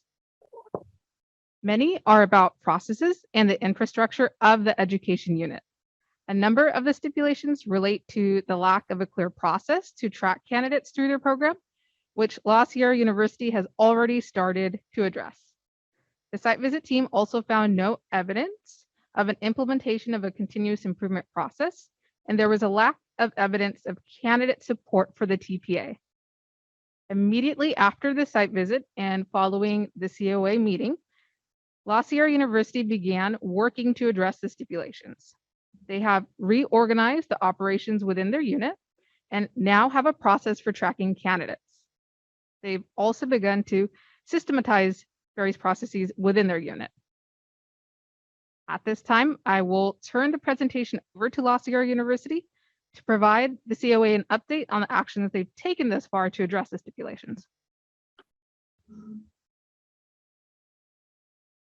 Thank you. So any representative from the institution wish to make a comment at this point?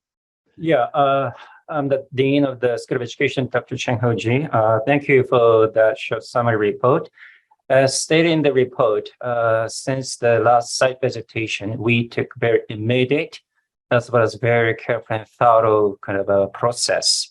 Starting with the reorganizing the School of Education structure in response to CTC, including new personnel changes and also the new assessment, as well as a lot of new system we kind of set up. For example, we set up that the CTC Implementation Improvement Committee within the School of Education, which is a standing committee, which means 2 times to 3 times regular quarterly base. This committee is that the committee that oversee all CTC related actions and then also the development, including receiving reports regularly from 6 to 7 different entities, as well as implementing the recommendation and then follow up with the result and outcome. So this is a continuous sort of process that we will bring in School of Education. As well as we set up the new office with 2 full-time staffs, which is Office of Student Services and Record. This office will be mainly in charge of the students' records, as well as advising, including field work and then other internship documentation kind of a storage. So this office will carry out data tracking as well as advising. And also we restructured and expanded the Office of Assessment and Data Management. Previously, we had a small team, which is comprised of the director and then 1 part-time staff to 3-member office. This office will be in charge of surveys, data collection, including newly implemented 1-year graduate, kind of a completer survey, as well as a job placement and other, kind of things. Also, this office will continue to in charge of the live text assessment. Previously, we analyzed the data based on course by course, but now we going with the individual students assessment, and each student will be evaluated according to the standard by the CTC. Besides this kind of reorganization, we are mandating now all the CTC or credential courses must be taught by the instructors who has a current credential, as well as we have been engaging in revising vision statement, as well as that we have been updating and then also implementing new fieldwork manuals. And also that the committee, as well as my office and my team, has separated the parochial school system that we also serve from the state credential program. So those 2 programs now have separate directors, as well as advisory councils and assessment procedures. And also we will start to collect data about those completers starting in November. And also we have a TPA, TPE kind of a process has been also, streamlined. And also we have been updating a couple of syllabi to address PPC related concerns. So all the concerns have been addressed, and we have a plan, and most of those plans already in implementation, and they will continue to collect the data until the new comprehensive report to be submitted in the spring of 2023.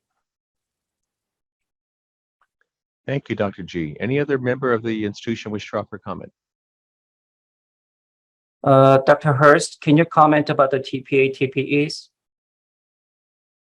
Yes, I can. Give me just a moment here. In terms of stipulations 14 and 15, we have created a new ongoing formative assessment process based in Blackboard. And what happens is that credential candidates for either the single subject or the multiple subject are required to be enrolled in this process. It is tuition free, and they submit drafts of the various rubric associated documents that are then reviewed. Feedback is provided. So throughout the arc of the program, credential candidates will be receiving ongoing formative assessment concerning the TPA, which is actually administered during their student teaching experience at the end of the program. I am now receiving drafts from students, and I'm in the process of reviewing and evaluating those.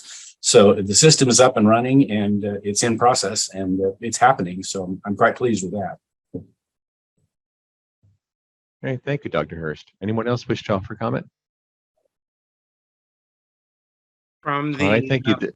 Oh, yes, please go ahead.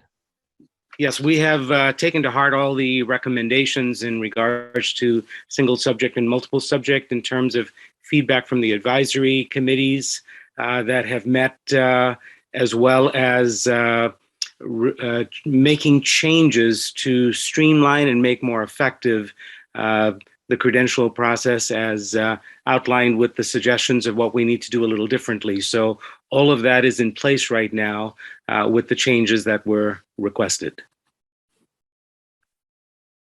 Great, thank you. Any other further comments? All right, any questions or comments from the committee members? Co-Chair Martinez.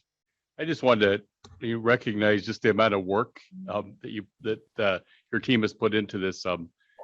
Just reviewing it, it was evident multiple times that there's been a lot of thought and time and commitment put in by your entire team and system to address the stipulations and just to make some significant changes very quickly. So kudos to the team.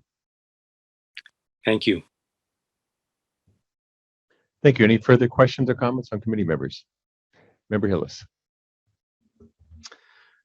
I'd also just like to second that comment. The amount of work done in a fairly short period of time is very impressive. One of the questions that I had was in two of the new committees that you've created, the Implementation and Improvement Committee, and then also the Office of Assessment and Data Management. I'm curious if you could just walk us through how those two entities interact with each other, and like in terms of times and the meetings of how they're scheduled. I'm just kind of curious about the communication between those two.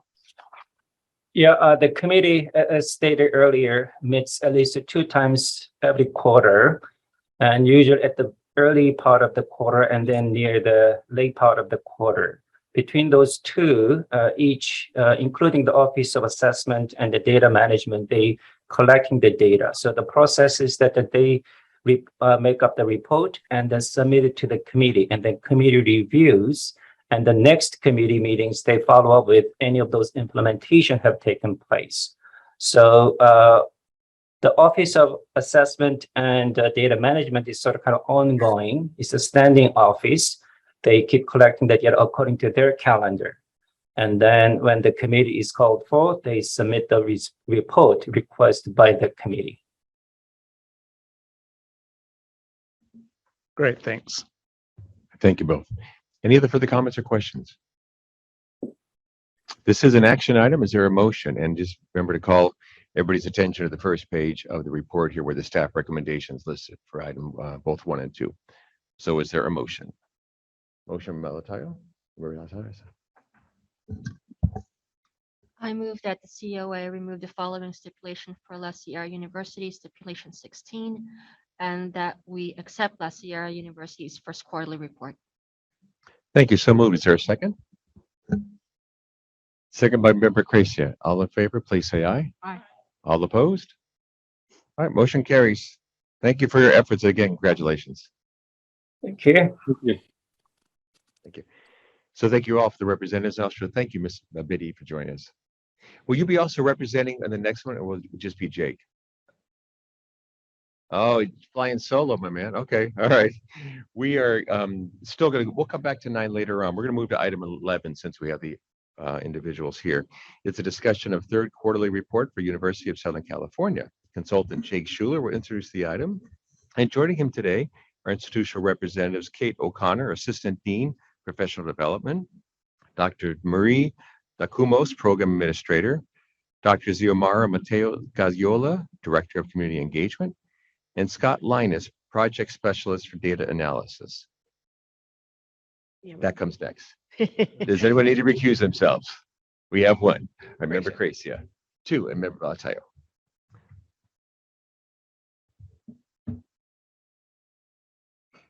Okay, and we still have a quorum. So while they're joining us, Mr. Schuler, would you like to begin? Yes, good morning. And this is another item that Miranda Gutierrez was planning to be part of, but she's out sick today, so I will present this item. So good morning, everyone. Good to see you. This item presents the third quarterly report to address stipulations for University of Southern California. This report builds on the actions reported at the August COA meeting. Miranda, I'm going to take that out. I will give a brief summary of what is provided in this report, and then representatives from USC will be able to provide additional context for the report. Stipulations 2, 3, 4, and 7. I realize I'm jumping around a bit, but there's some common themes. Those 4 stipulations revolve around the unit and its inclusion of all programs in its decision-making and continuous improvement processes, as well as the authority and support to address the needs of all programs and the capacity and resources to effectively advise candidates in all programs. For stipulation 2, the latest report includes evidence of meetings within the Executive Council, the Preliminary Administrative Services Credential Program, and the PPS School Counseling Program.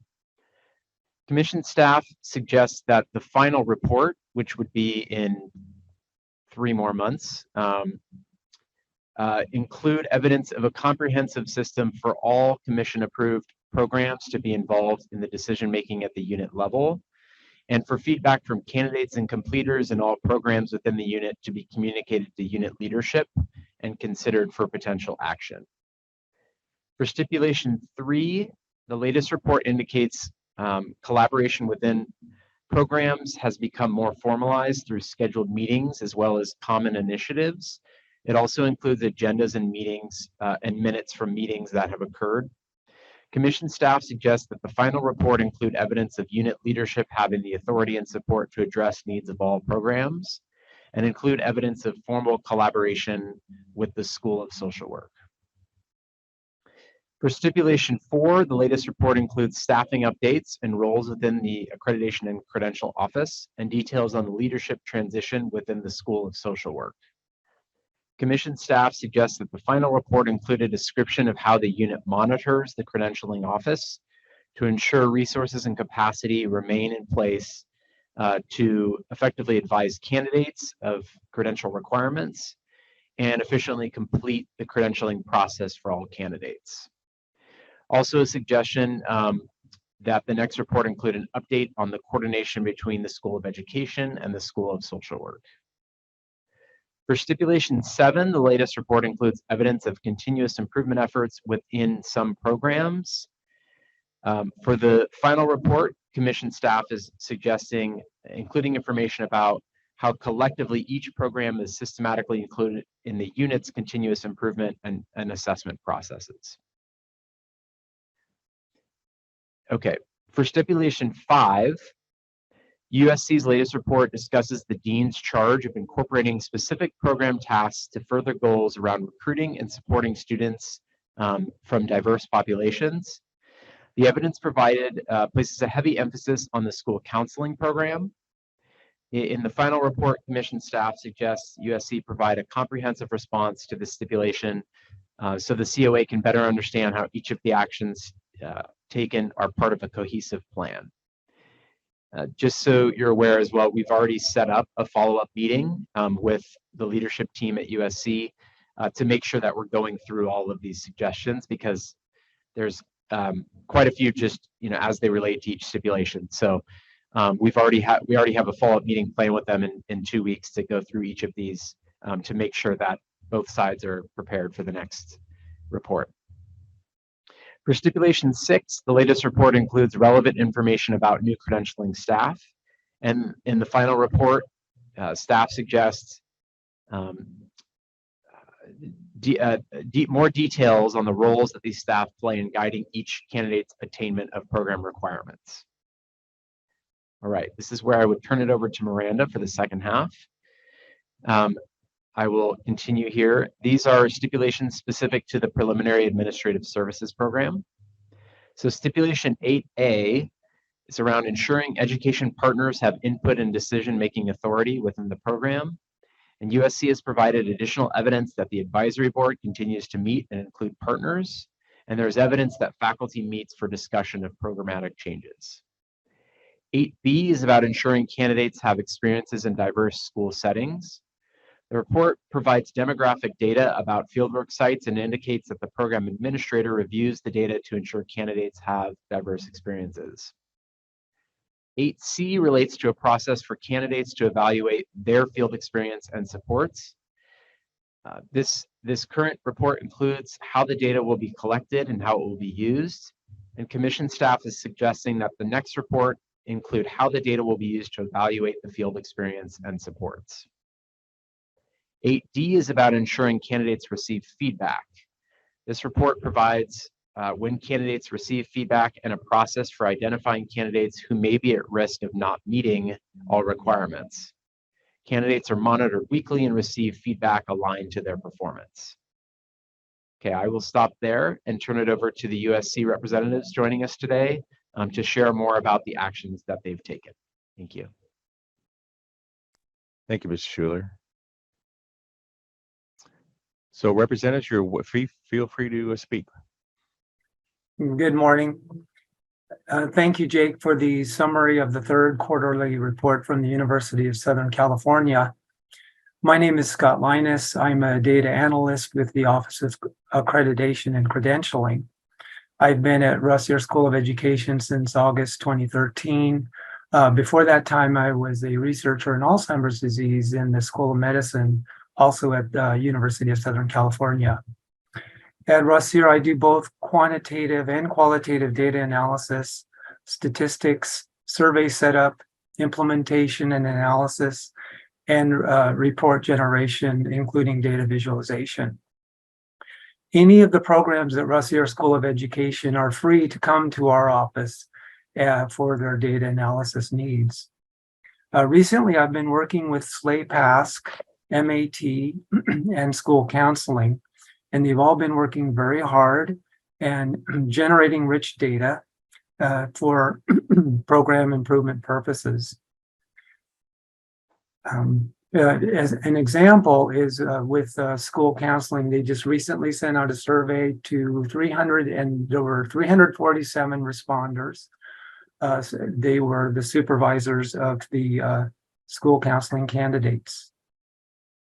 Next, I'd like to introduce the SLAPASC program for their comments.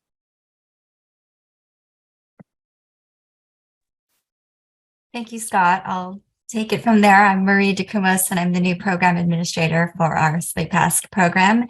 And as mentioned in the report, and as Scott briefly mentioned, we've been working with our team to collect a variety of rich data to help inform our program in the spirit of continuous improvement. And this includes active engagement with our advisory board, with our faculty, with our candidates themselves. We are also making sure that we're putting in supports for them as they continue the program. So we're monitoring their progress regularly, and that's mentioned through our report with the key assessments, with the, tracking how they're doing on their Cal APAs, and then the continuous engagement with the faculty, and of course with the candidates themselves. We have more data tools that we're looking forward to utilize, and all of this data, of course, we will present in our next report. But as I've mentioned and as Scott mentioned, all of this is used in our continuous improvement processes.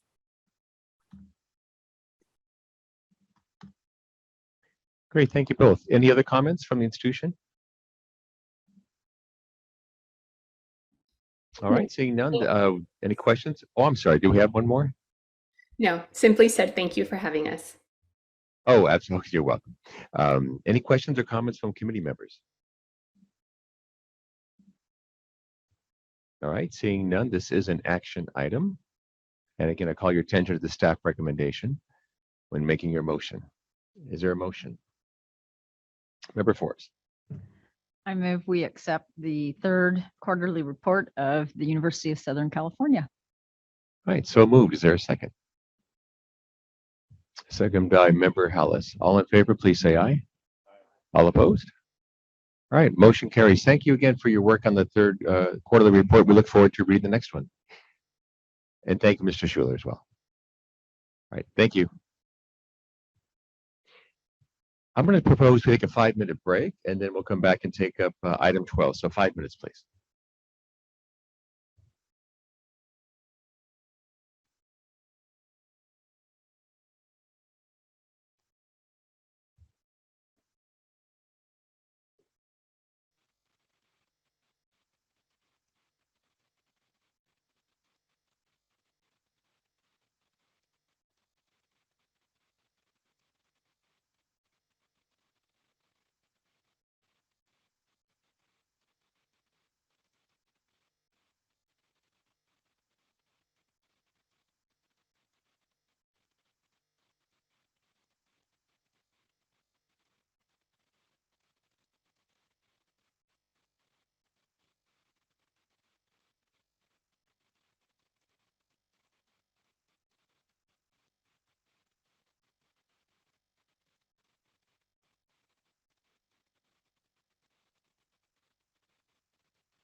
All right, I'd like to reconvene the October 2022 meeting of the Committee on Accreditation. Let the records show that all the original committee members are here in attendance, so we are ready to go. We're looking at item 12. Item 12 is the discussion of the first quarterly report for Hope International University. Consultant Dr. Michelle Williams-George will introduce the item and joining her are institutional representatives Jackie York, Associate Professor, Corey DeWitt, Credential Analyst, and Dr. Doug Demeen, Dean. Does anyone need to recuse himself?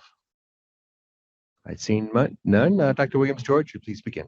Okay, thank you, and good morning again. So this agenda item includes the first quarterly report submitted by Hope International University addressing stipulations resulting from their April 2022 site visit. Following its findings of accreditation with stipulations at the June 2022 meeting, the Committee on Accreditation directed Hope International University to provide updates to staff at quarterly intervals, culminating in an April 2023 site revisit. These quarterly reports will document progress toward addressing stipulations identified in the June 2022 accreditation report. The revisit has been scheduled for April 4 through 6 of 2023. Hope International University offers 3 educator preparation programs: the preliminary administrative credential, preliminary multiple subject credential, and preliminary single subject credential. In the time between the April 2022 site visit and this October 2022 Committee on Accreditation meeting, Hope International University's program staff and administration have begun addressing the stipulations.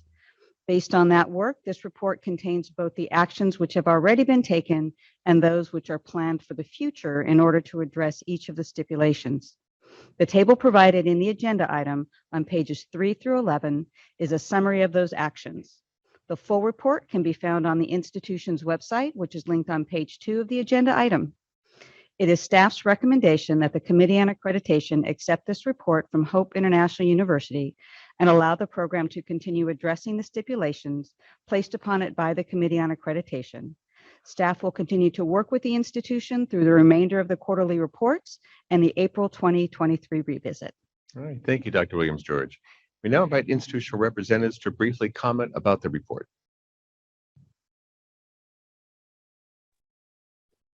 Hello, thank you for the opportunity to be here today and just to be able to share a little bit about what we've been doing on to meeting the stipulations. And I'm going to turn it over to Jackie York, who has been addressing these and working with Michelle. So thank you. Oh, hi, I'm Jacqueline York, Associate Professor. I'm our assessment coordinator, and I've been leading the efforts for our CTC site visit.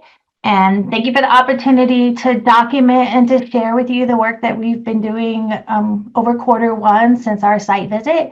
We've been working hard to address the stipulations that were documented at our site visit.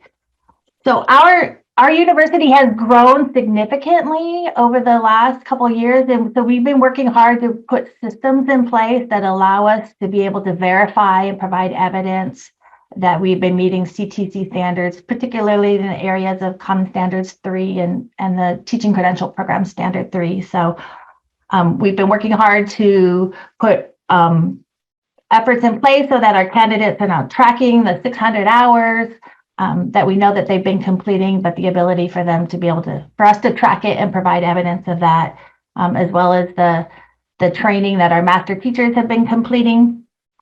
And then we have a few things still to address in Q2.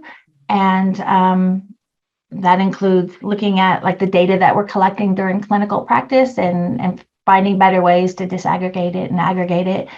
But we hope that having read our report and seen all of the work that we've done, that you will agree that we've accomplished a lot in Q1 and being able to address the stipulation. Great, thank you.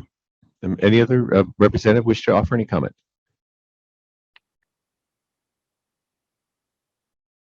All right, seeing none, are there any questions or comments from the committee members? Member Forbes.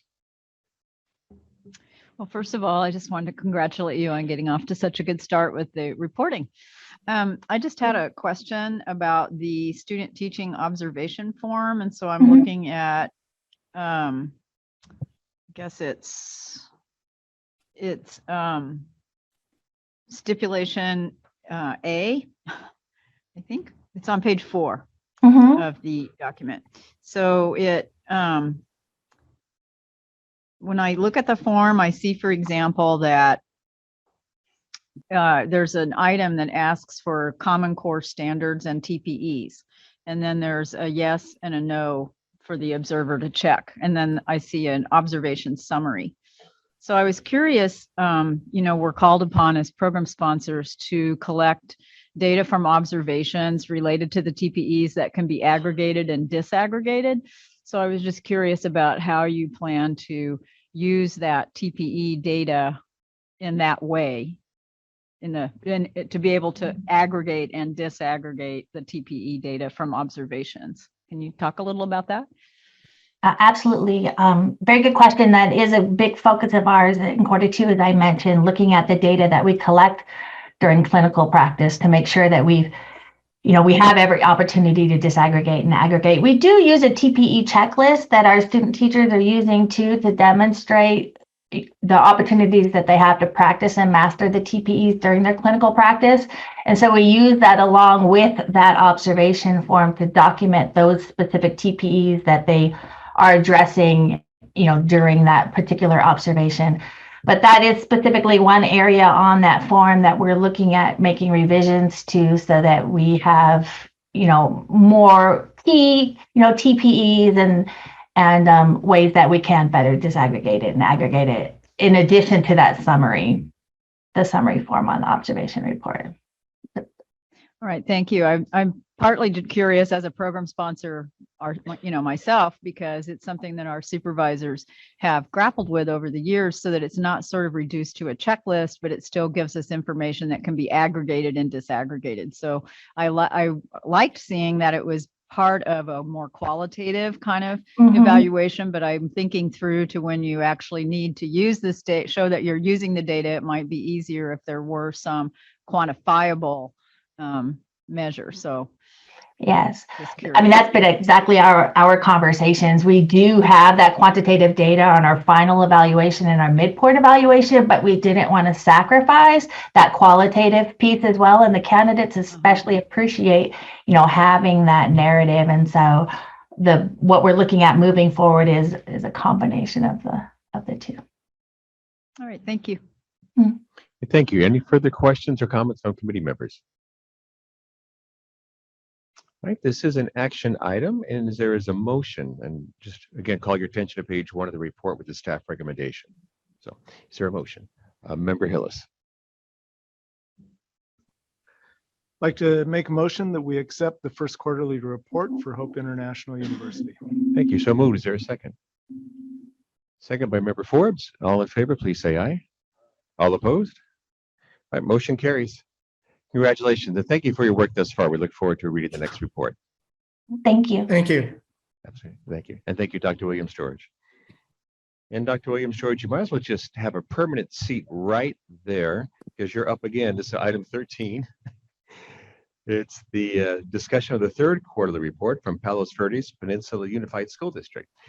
Once again, consultant Dr. Michelle Williams-George will introduce the item, and she is joined by institutional representatives Kelly Keller, Executive Director of Human Resources, and Samantha Liddell, Program Director. Does anyone need to recuse himself?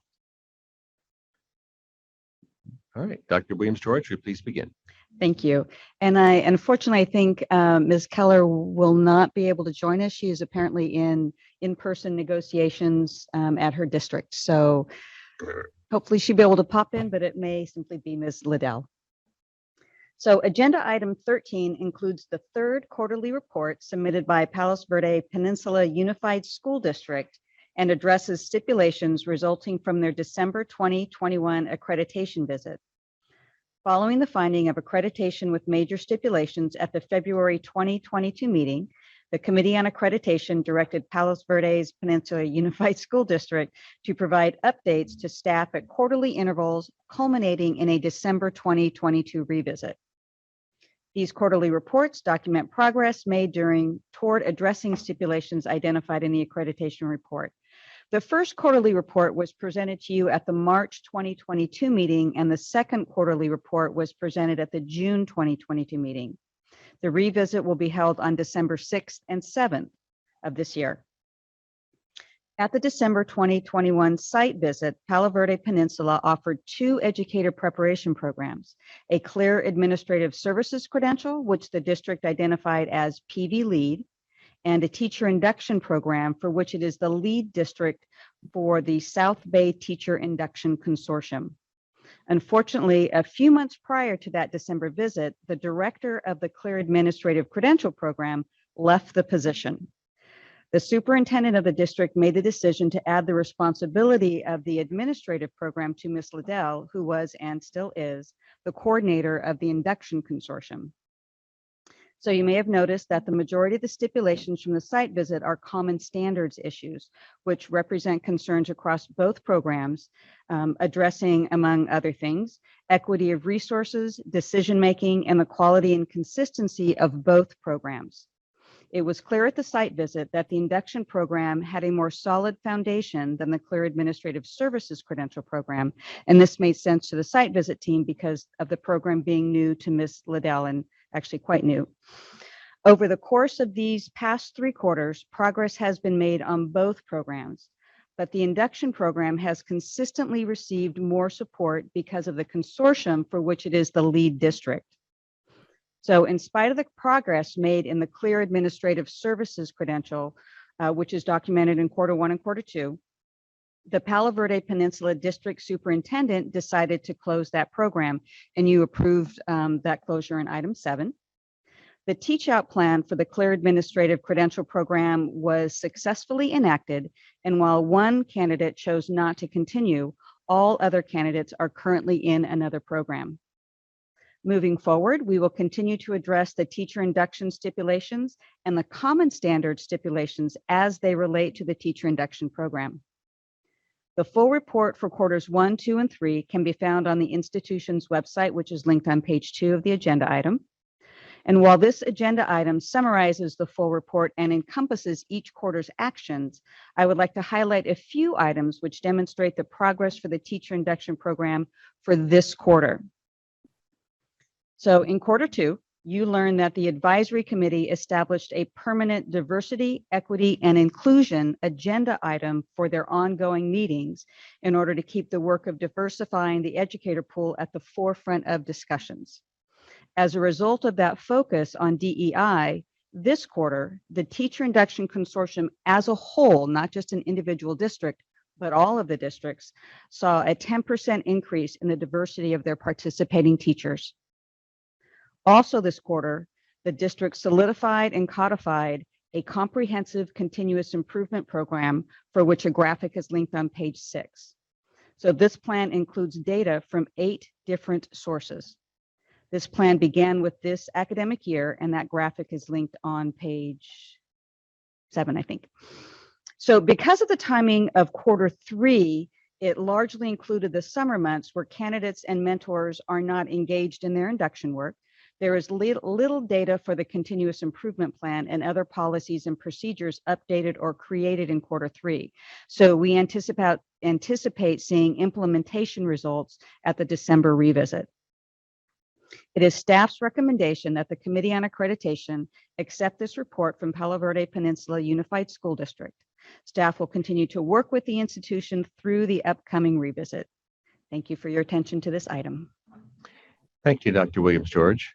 We now invite the institutional representatives to offer any comment you wish to make. Good morning. Can you hear me?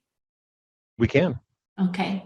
Thank you for having me. I just want to say that the common standard stipulation about diversity, inclusion, and looking for the best has really opened up, given us an opportunity to have a more focused discussion with all of the districts around recruitment issues. And I think it's really helped open their eyes about, I mean, I think they're seeing this as well, but it's just one more layer that where we are allowed to stress the importance of matching our candidates with our teachers, with our mentors, and that all that diversity, that all of those ethnicities match, and that so that students see teachers of color that match their culture, and teachers see mentors of their same culture represented, so that there is that commonality and those common experiences. We also are focusing a lot on talking about mitigation of biases in our mentor training.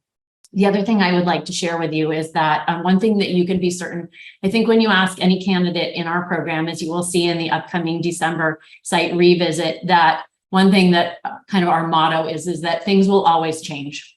And they change because we are continuously improving, and because we are doing that because we need to support our teachers based on their continuously changing environmental landscape. I mean, just as students are facing so many different changes, and we're needing to provide so many different supports for students in a post-COVID educational landscape, we also need to provide those same, there's so much more support that needs to be provided for new teachers as well. And we are trying to do that. And that's why we will always continually change, and the program will never really look the same from year to year because of those tweaks and be based on that data. And I just would like to say thank you for giving us this opportunity to be here and to share some of, and thank you to Dr. Williams-George for sharing some of the highlights that we have been working hard on. I'd also like to say one more thing. I just really appreciate seeing Cheryl Forbes. Thank you so much for showing, just being an example of how closely you read the documentation, because we do put so much time and effort into that. And it's just nice to hear that you do, you read everything, you look at everything, because there are a lot of blood, sweat, and tears that definitely go into this process. Thank you, Ms. Liddell. And Member Forbes is saying thank you as well. Yeah, we do appreciate your thorough comments and the thorough work on the report, and it is a lot of work, and we all recognize that, and no one likes to feel like you do the work and no one really reads it. It's like when you're a student, right? And you work so hard on the project and all you get back is a grade with no comments. That doesn't help at all. So I'm glad that you accept it for how it is intended. So, all right, any questions or comments from committee members?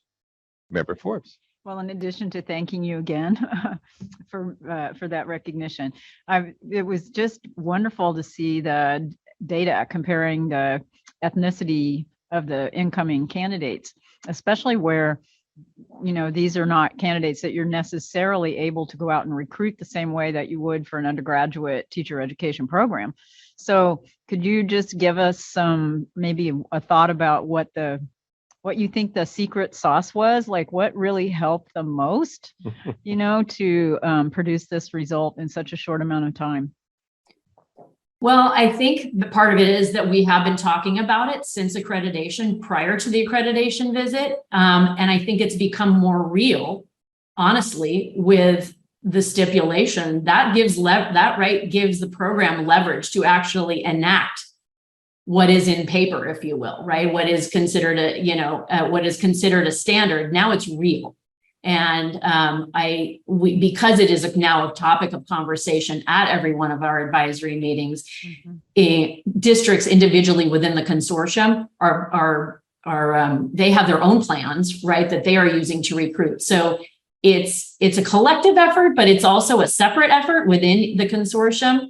The other thing is, I mean, we have gone in our, just so you know, in our program, we've gone from 86 new teachers to 106 new teachers. That is a lot because I'm the sole coordinator. So that is a lot more to find support for, but it's just also sheer numbers. But I do think this process has, and like I said, and the stipulation has given us leverage to move the needle, if you will. Well, thank you. I look forward to the next installment.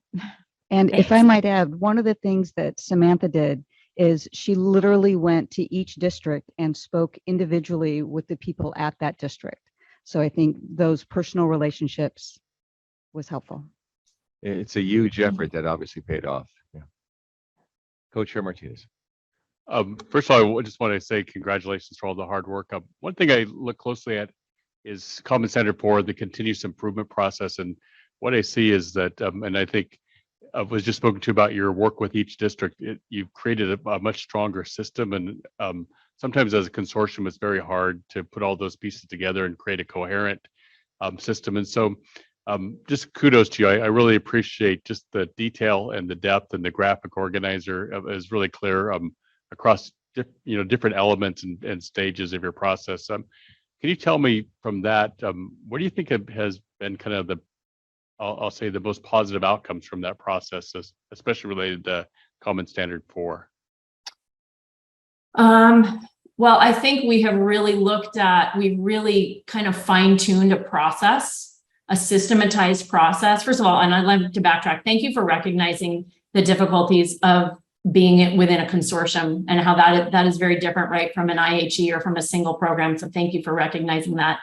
And because of that, we have established a more systematized pathway to looking at, or process rather, for looking at continuous improvement after every semester. In addition to gathering data from candidates and mentors at mid-year and end of year, we also now, we revise, we look at candidates' goals. And that's what we're doing right now. And there's a team of us. And so we've established this process where we look at candidates' goals for the year. We provide them with feedback. We, and it's documented now, and members of the ILP review team are integral into that. Whereas before, I mean, a huge piece of improvement overall is that when I was hired for this position, honestly, it was communicated to me that, okay, induction is yours, right? And they use the old word BITSA. You're the BITSA person, so you got it. Well, I think the shift really is coming into, and part of the reason why I go and communicate with each of these districts is that, no, all of these new teachers that you hire are not just my responsibility or this program's, they're all of ours. And so getting principals on board in the goal setting meetings and having mentors be present there, that's been a program goal, and we've moved the needle, but we're finally starting to see the benefits of that. So I think overall, just moving from this, it's a bits of issue, as opposed to, no, it's a consortium issue. It's all of our issue. We all need to invest in our new teachers. Well said. So thank you very much. Thank you. Any further questions or comments from committee members? All right, seeing none, this is an action item. Is there a motion? Member Forbes. I move we accept the report from the Palos Verdes Peninsula Unified School District. Thank you. Is there a second? Member Balatayo. Any further discussion? All in favor, please say aye. All opposed? Motion carries. Congratulations, Ms. Liddell. Yes, you look happy. All right, go forth and enjoy the day. And again, thank you, Dr. Williams-George, as well. All right, thank you. Sure. We're on item 14. Okay.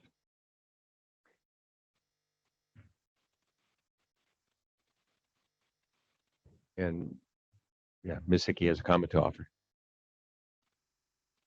So It has been brought to our attention that we have an error on item 14 and item 18, that they are noticed for information and not for action.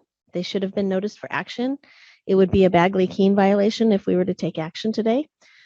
I profoundly apologize to Kern County and to Las Virgenes for making that error.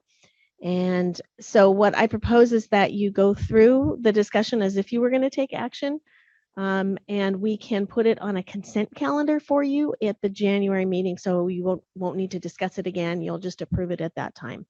That is the solution that I would hope to offer to you. And again, I apologize sincerely. Thank you. Any questions on that, committee members? Okay, so let's go ahead and move forward to item 14. It's the actions taken to address stipulations for Kern County Office of Education. Consultant Kern Sacramento will introduce the item. Joining her this morning are institutional representatives Malika Bryant, Director 2, Educator Development, and Celia York, Coordinator 3, Educator Development. Anyone need to recuse himself? Seeing none, Ms. Sacramento, will you please begin? I will. Good morning, Committee on Accreditation members. I am glad to report on the actions taken by current Superintendent of Schools to address stipulations that resulted from their March 22 site visit. At the May 22 COA meeting, the accreditation status granted to Kern SOS was accreditation with stipulations. And at that time, the COA directed Kern SOS to provide an update to staff on the actions that they had taken and were continuing to build upon. The stipulations placed on the program and that Kern SOS immediately began to address stated that within 10 days of COA action, Kern County SOS teacher induction program will provide evidence that it is in compliance with the precondition 1 section that states teacher induction program participation begins in the teacher's first year of teaching. In doing so, Kern County SOS will work with its partnering agencies to include MOU language to align this precondition and establish a system to receive both potential candidate hire dates and the credential status of all newly hired teachers. Kern County Induction Program will notify all candidates who are eligible for teacher induction, and the program will individually contact and document any candidate who elects not to enroll in the teacher induction program. Kern SOS took immediate and effective action to address this concern. They have worked very responsively with staff, and we have had a number of meetings where they have walked me through each of the actions that they proposed and took. In my experience working with teacher induction programs, I believe these actions are exemplary and could serve as a model for other consortium programs. This report provides the detail and direction of how Kern SOS addressed the requirements of the stipulations with the extensive measures and processes that they established. And I will turn it over now to Kern SOS representatives to give a more complete look and information on the actions that have been taken. Thank you, Karen. Since we last met, we've thought deeply about what was talked about in the May meeting. We met with our advisory committee and we met together as a team and we thought about our programs, our practices, what makes sense for our large consortium and our region.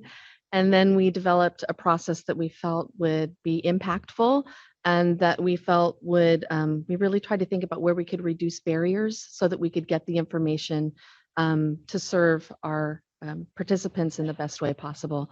We didn't want to lose anyone in this process either. So we are right there with you in making sure that we have processes in place that help serve every teacher in our county at a high level. So we welcome the opportunity to evaluate what we do. So I'm going to just give you an overview and then I'll toss it to Celia, who can give you a little bit more because she's the boots on the ground. So we are in the implementation phase now. We created a plan, and then in the spirit of continuous improvement, we've evaluated our plan and changed it a bit because you know how it is when you start to implement, the reality hits you and you need to shift some things. So we've done that. We've created procedures. We've hired additional staff because we are a large program and we have so many partners, reaching out to them on a monthly basis and asking for the information and then having a process to fill out that information and complete those. It requires time, quite a bit of time and personnel to do that. So we have our person onboarded and she's got the procedures in place. and she's reaching out and getting the information that we need. We have established communication and collaboration both internally and externally with our partners, with our districts, and also with our internal teams. Celia will tell you a little bit more about that. And we have, like I said, and really worked on our continuous improvement procedures where we're really evaluating at every stage what's working and how we can improve it. So what we've learned, our biggest lesson from all of this is the value of our partnerships. And we're so grateful that we've had strong partnerships before we started this process, because we're asking our partners to do quite a bit, and they are rising to the occasion because we work together. The last program spoke to that. You know, we're not the program doing things for them or to them. We are partners who work together to support teachers. So because we already have that culture and that climate with our district partners, we've been able to move this along quickly and effectively. So I'm going to let Celia tell you a little bit more. Sorry, I made a rhyme there. First of all, thank you so much for having us here. As Malika mentioned, we are in full implementation. Since our last appearance here at the COA, we've taken numerous steps. We've actually had the opportunity to facilitate our first quarter district contact meeting. And at this meeting, we were able to go through the precondition language with our district partners to help ensure that they truly understand what that precondition means and what our responsibility is to stay in alignment with that.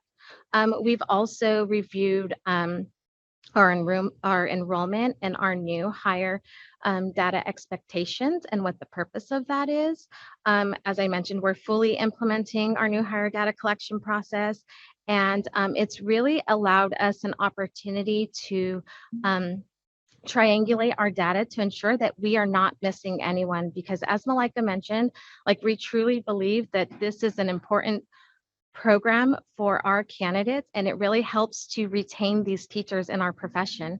And so we've worked on triangulating our data and working with an internal team, our Kern integrated data system team, and they've really helped us to pull into a data system that we were not privy to.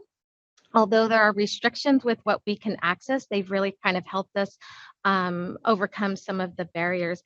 So as you can see with the plan that we've submitted, we've really been working tirelessly as a team, as a consortium with our partners to implement this in a way that is impactful and in a way that we're going to catch as many people as we can to ensure that they're provided with this support. Thank you. Thank you for the detailed comments. There are two things that stuck out, well, a lot from the report, which I thought was very detailed. I appreciate that. But the comments that you mentioned about support and partners, and the fact that it's working together for the good of the cause, and also that leaving the May meeting that you took the information that might have come initially as a shock, but rather as being supportive. So it's, you know, I'm glad to see that you envision, or that you view our work here as being partners with you as well and support of what you do with the program. So again, congratulations. Any questions or comments from committee members? Member Forbes. I agree with Chair Frelly that it was a pleasure to read the report and to know that the teachers of such a large geographically diverse area are being served by this program. So my question is actually just one I hope you can help us learn about beyond everything that you've already done to build that infrastructure. But I know you're also supporting teachers at such an unprecedented time where many of them are coming to you without having passed the teacher performance assessment.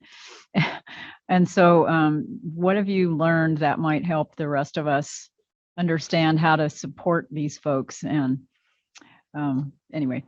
I'm going to jump in for a second and say, I am so proud of what Celia has put together for this. So I'm so glad you asked that question.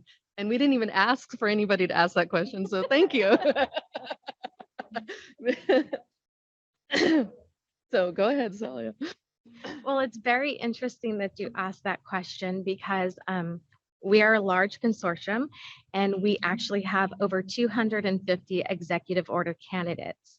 So that's a lot. That is more than half of our candidate population.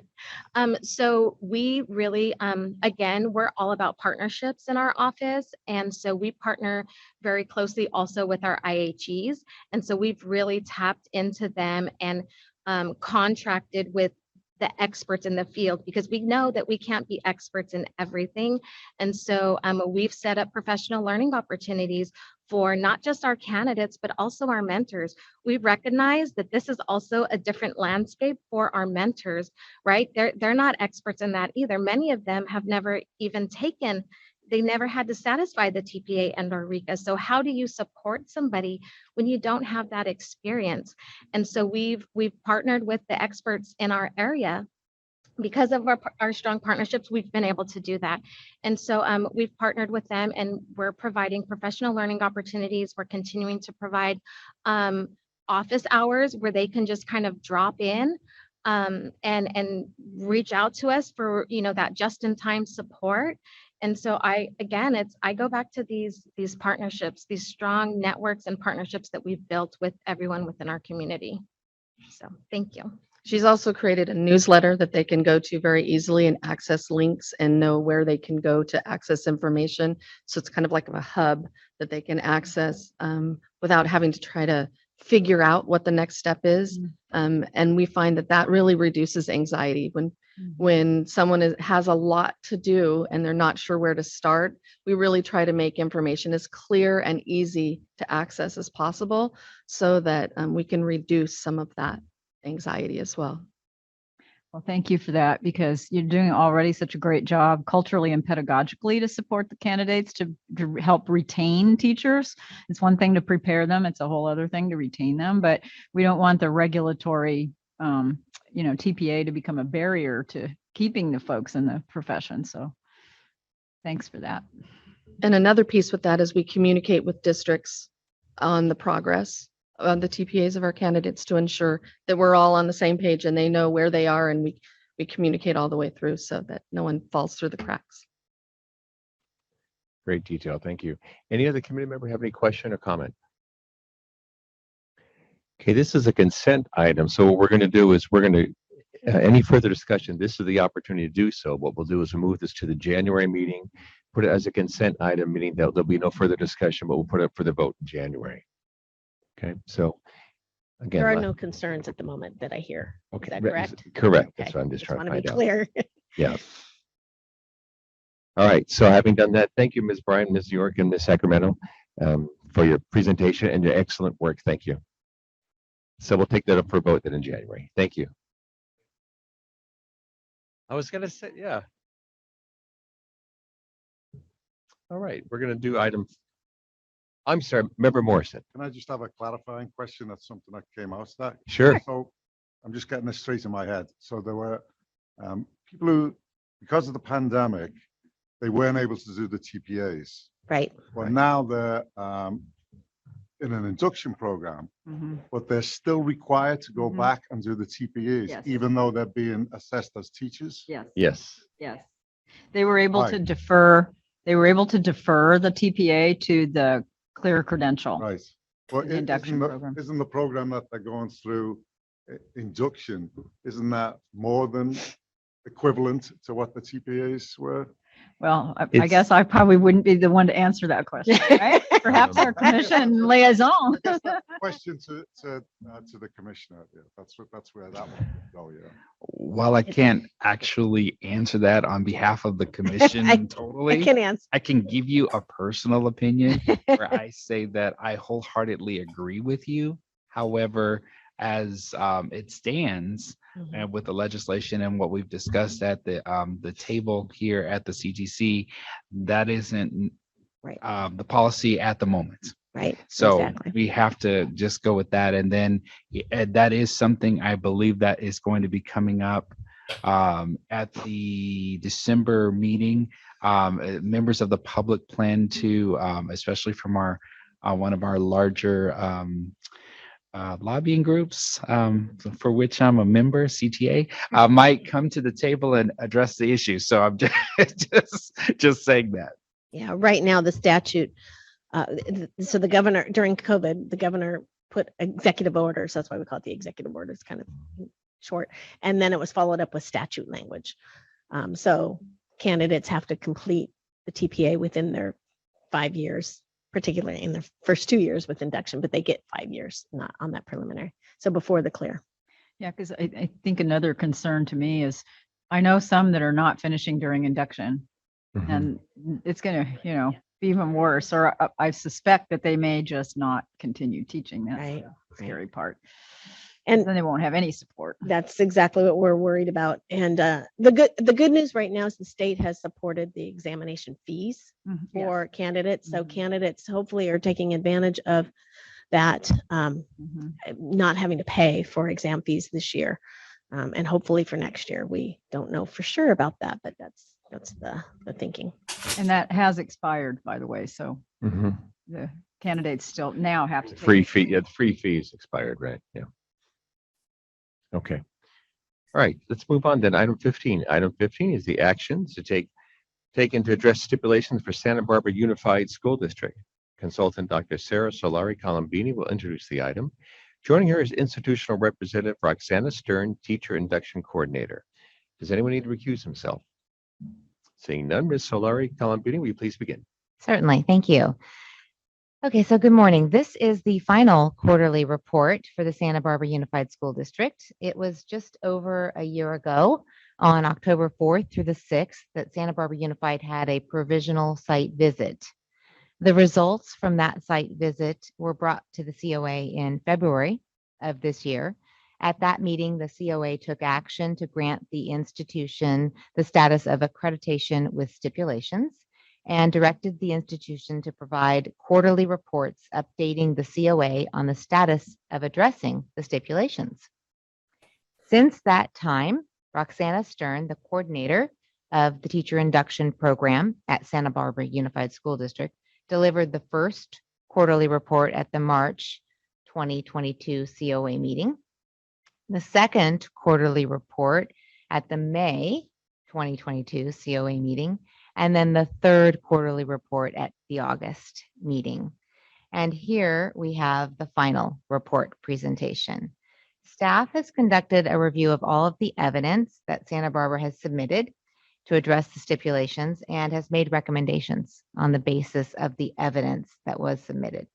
Starting on page 2 of the report, you will see that the staff analysis is organized by stipulation, starting with stipulation 1. Rather than read to you the staff summary of the evidence presented there and the analysis that of the alignment between the evidence and the stipulation, I will let you ask any questions that you may have of me or Roxana, who is here with us virtually today. All right, thank you. And before we do that, a question from COA. Ms. Stern, any comments or questions you wish to offer? I just wanted to thank the committee for the opportunity to reflect on the work that we are doing. I echo the comments made by the two programs that were on your agenda before ours, that this is such a healthy process for us to go through. And what I also find is that it mirrors the process that we ask our candidates and our mentors to go through, where we ask everyone to reflect on where they are and to set some growth goals and make a plan, and then reflect on how that plan is going and adjust accordingly. So this has really been helpful for us to do the introspection and have your outside perspective to help us grow and improve our service to our participants. All right, thank you, Ms. Stern. Opportunity now for the committee members to offer any questions for either Dr. Solari Colombini or Ms. Stern.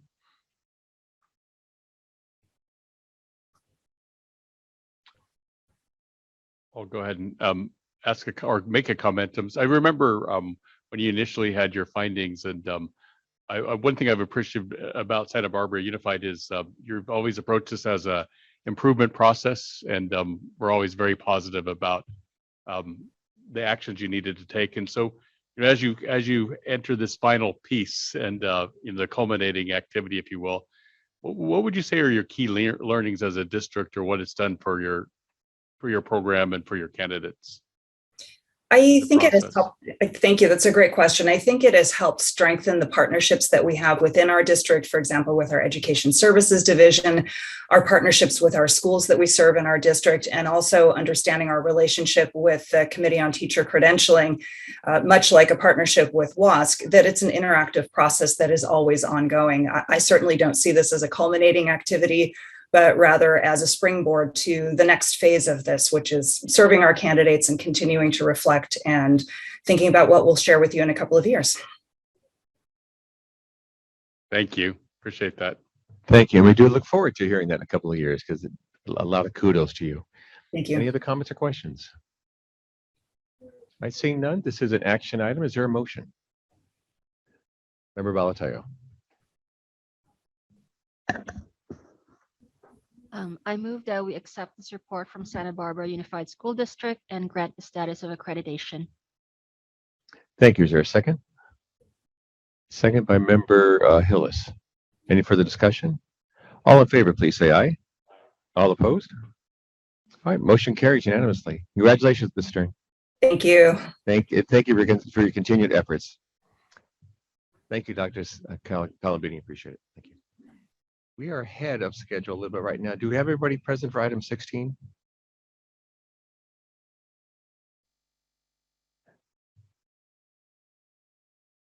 We do? Okay, great. We'll move on to item 16. It's the actions taken to address stipulations for CSU Monterey Bay. Consultant William Hattrick will introduce the item. Joining him this morning are institutional representatives Kathy Draper Rodriguez, Department Chair, and Josh Harrower, Coordinator. Does anyone need to recuse himself? Seeing none, Mr. Hattrick, will you please begin? All right, good morning, committee members. This agenda item outlines actions taken by Cal State University Monterey Bay to address stipulations from their site visit that took place in October of 2021. The site visit team made a recommendation of accreditation with stipulations, which was accepted by the COA. There's 2 stipulations from the preliminary ed specialist program and 2 from the teacher induction program. Information was provided to CTC staff addressing each stipulation, and a summary is provided in the item, including some links to additional evidence. For the Ed Specialist Program stipulations, the syllabi have been updated to clarify the field experience requirements across the grades and ages of students with disabilities required by the credential authorization. And then they also have this information available to candidates in the candidate handbook. Related to the assessment of candidates on the teaching performance expectations, clinical coaches have received additional training and assessment tools to complete with their candidates. And their review was under the old standards and TPEs. So that has also been updated now to reflect the new Ed Specialist Program standards and performance expectations. In the teacher induction program, the individual learning plan's been revised with sections for measurable outcomes and periodic reflections on the candidate's progress. And the final stipulation focused on the training of mentors and then also ensuring that this training is completed. The program is utilizing professional development modules and providing ongoing support on the use of the CSTP evaluation form, on supporting candidate growth and learning, reflecting on mentoring practice, and then providing opportunities to engage with their peers. The support's organized around meetings which take place twice per semester, and then the mentor qualifications are verified by the credential analyst annually. So it's the recommendation by staff that their status be changed from accreditation with stipulations to full accreditation. And we have a couple representatives from program leadership at CSUMB with us today, should you have additional questions. Thank you. Thank you, Mr. Hattrick. We now invite institutional representatives to briefly comment about the report.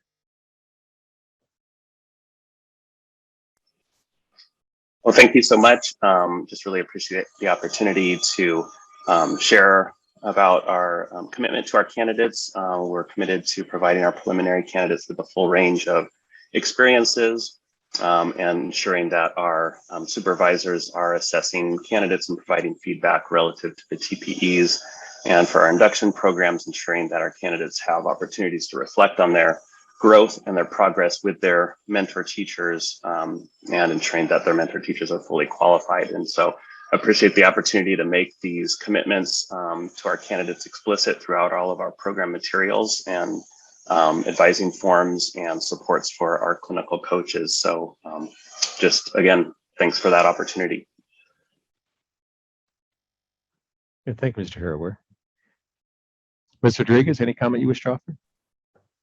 No, just to, build off what Dr. Harrower shared, I just want to thank you all, thank the team for coming. We did a totally virtual visit, so there was a lot of pieces that we had to put together on the fly, and William was a great consultant to us, so we are really appreciative of the support, as always, we get from CTC. So thank you again for helping us be reflective and improve our practice and our candidates. Great, thank you. Are there any comments or questions from the committee members?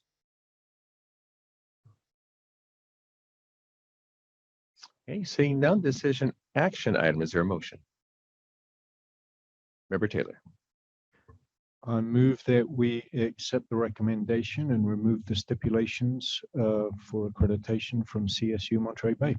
Great, thank you. So moved. Is there a second? Second by Member Lee. Any further discussion? All in favor, please say aye. All opposed? Motion carries unanimously. Congratulations. Thank you, Ms. Rodriguez and Dr. Harrower. Thank you. And Mr. Hattrick. Thank you. Thank you. Have a great day. Cheryl, should we go back to item 9? We're about 15 minutes or so ahead at this point. And Aaron is presenting that one. And Sac City is all here and ready to go. Oh, if Sac City's here, we can do that. Oh, one more coming. Okay. Okay. Okay. No rush. We're ahead of Problem. schedule. We'll go to No worries. We'll go to number 9. I think Erin's listening, so she's presenting that one. There she is.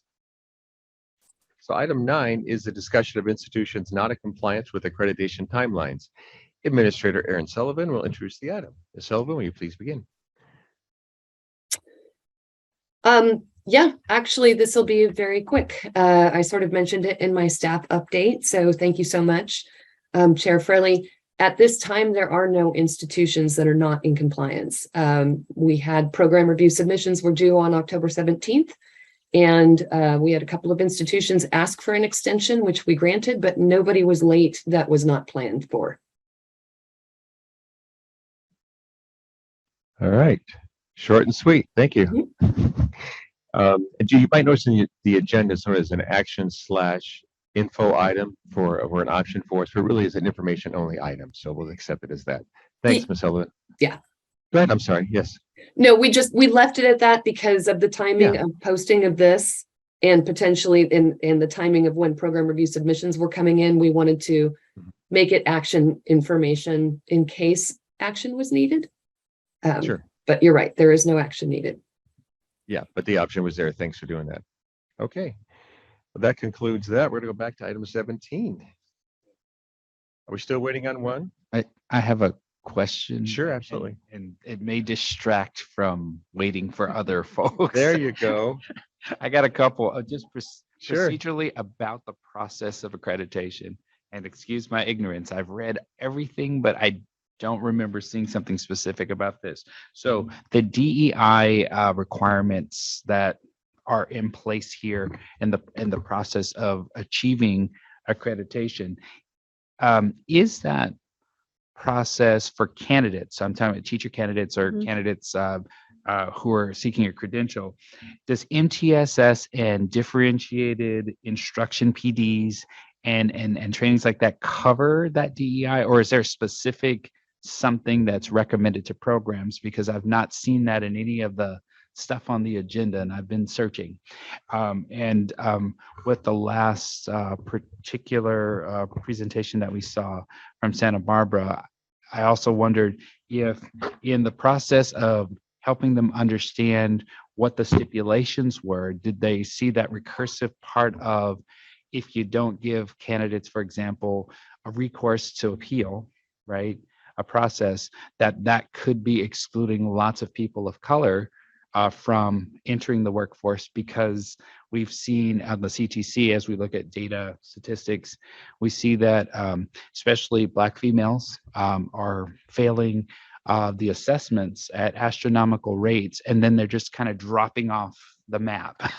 So we don't actually know if they have wasted, like, say, 5 years of paying for education and then just said, okay, I'm not going to be a teacher, I'm going to do something else, or they've just kind of dropped off the map. So is there something in there that helps with these kinds of questions? Because I know that these are things that we had talked about at a couple of different commission meetings and process. So I can try to, there's a lot of issues there.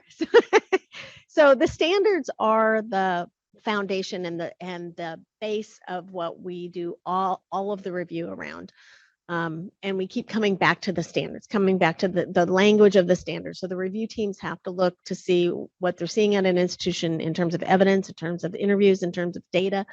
Does it seem to be aligned with what is required by the commission in the commission adopted standards? In some places, that kind of language is very strong. In other places, it's not. One of the I think it's a question of, for us as a commission, ongoing improvement as well. So we want, and it's a continuous process. So looking at the standards and making sure that they reflect what the commission wants them to reflect in terms of what the requirement should be for programs. And also there's appeal language. There's also support language in there. There's also very clear language about one's unit assessment system and the need for continuous improvement. So programs should be looking at their data from all different angles to determine where they're losing candidates, what's happening with their candidates. I don't necessarily know that we've gotten to that perfect sweet spot, and that's where we're continuing to probe and look at. I know when we redid the accreditation system in 2014 to 2016, and now this is the system we've been trying to refine over a period of time. One of the things we really want to do is do a better job of looking at the data that we have. And I don't think we're there yet. We keep plugging away at it, but we're still not completely there. And so I think one of the things in the COA annual report that we'll talk about later is that is one of the things that I want to make as a top priority for this year. We're getting a couple of data people here, and hopefully, cross our fingers, in the office that can help us. Where are the problem issues that we can beef things up? So I think you're asking a really complex question with a lot of answers, but the right now the answers are in the standards, and it's only the standards that we rely on entirely. So where the commission wants to make improvements or changes to those, then this body and the BIR then follow suit with making sure those are being implemented that way. I don't know if that answers your question at all. It actually does. And Okay. I thank you because I read the revised, well, we'll talk about that later on the agenda, but the revisions to the process here. And then one more question, and I think we're still distracting from, so she's right. Okay. But like working on WASC accreditation, there were all these kind of benchmark years that you could be granted accreditation for. Is that the same here? Excuse the ignorance. So we have a 7-year cycle, and in each of those 7 years, we've divided up the 254 institutions in the state that offer educator preparation are in one of those 7 years. And so 1/7 of the institution approximately go through the same activities every year. In terms of the accreditation findings, so in the 6th year is the culminating site visit, where we take the documentation, the data, all of that, and we have a site visit team that actually goes out, reviews, and gives this body a recommendation for accreditation. It's this body that decides whether or not an institution is accredited with stipulations at different levels. So accreditation with stipulations, accreditation with major stipulations or probationary stipulations, or denial of accreditation, which doesn't happen too often, fortunately. And then this body also determines what the follow-up is to that. So all institutions are supposed to address those stipulations within 1 year, and it's only this body that can give them extra time. And then the commission acts as the appellate body. So if an institution felt like this body was not being fair or unbiased, they can go to the commission. And that's only happened once that I know of. Thank you. Appreciate it. Oh, thanks for the questions, Commissioner Davis. Appreciate it. I've got thousands more. That's okay. Well, and now it looks like we do have the representatives here from Sacramento City. So we're going to take up item 17. It's the discussion of the third quarterly report from Sacramento City Unified School District. Consultant Poonam Bedi will introduce the item, and joining her today are institutional representatives Kelly Dunkley, Induction Coordinator, Hillary Harrell, Director of Professional Learning, Aaron Hansen, Assistant Superintendent of Curriculum and Instruction. And does anyone need to recuse himself? We have one, Co-Chair Martinez. Anyone else?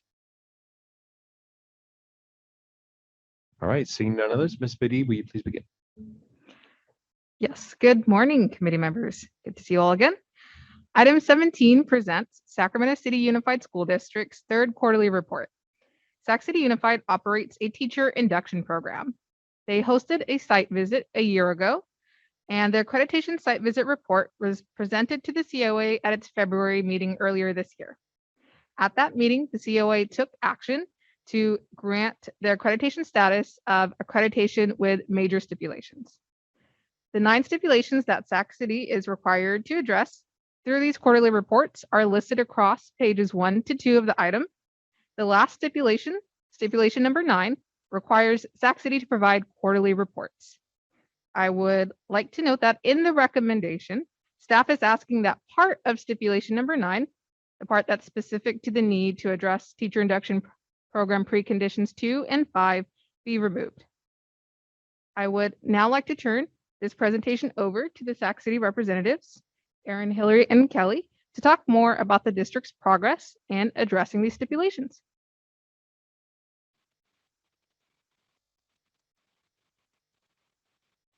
Or where it says push. Okay.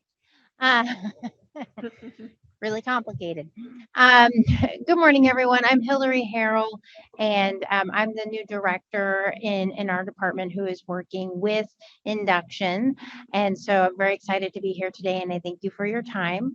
As I joined about 2 months ago with Kelly and Poonam, we've been working on several things. And our work so far has really focused on streamlining our process so that we can connect our participating teachers to supporting teachers more effectively, quickly, and so that they're receiving the support that they need as they begin their careers. That has been a huge task over the last year or so regarding connecting with many departments within our district. And so I would like to acknowledge Kelly for her work in that regard, because it's been a huge lift. In addition to that, we have also worked on engaging stakeholders to strengthen our program, specifically in the area of the ILP, our rubrics, and mentor evaluations. So really working on our advisory group, working with groups of teachers, administrators, our department to make sure that our participants, both the teachers and the support providers, are receiving effective and timely feedback, because these are people who really are interested in supporting new teachers.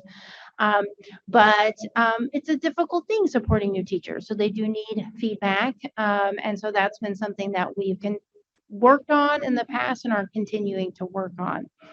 We also this year establish a kickoff, which was a new activity for our program to provide an opportunity for collaboration and professional learning.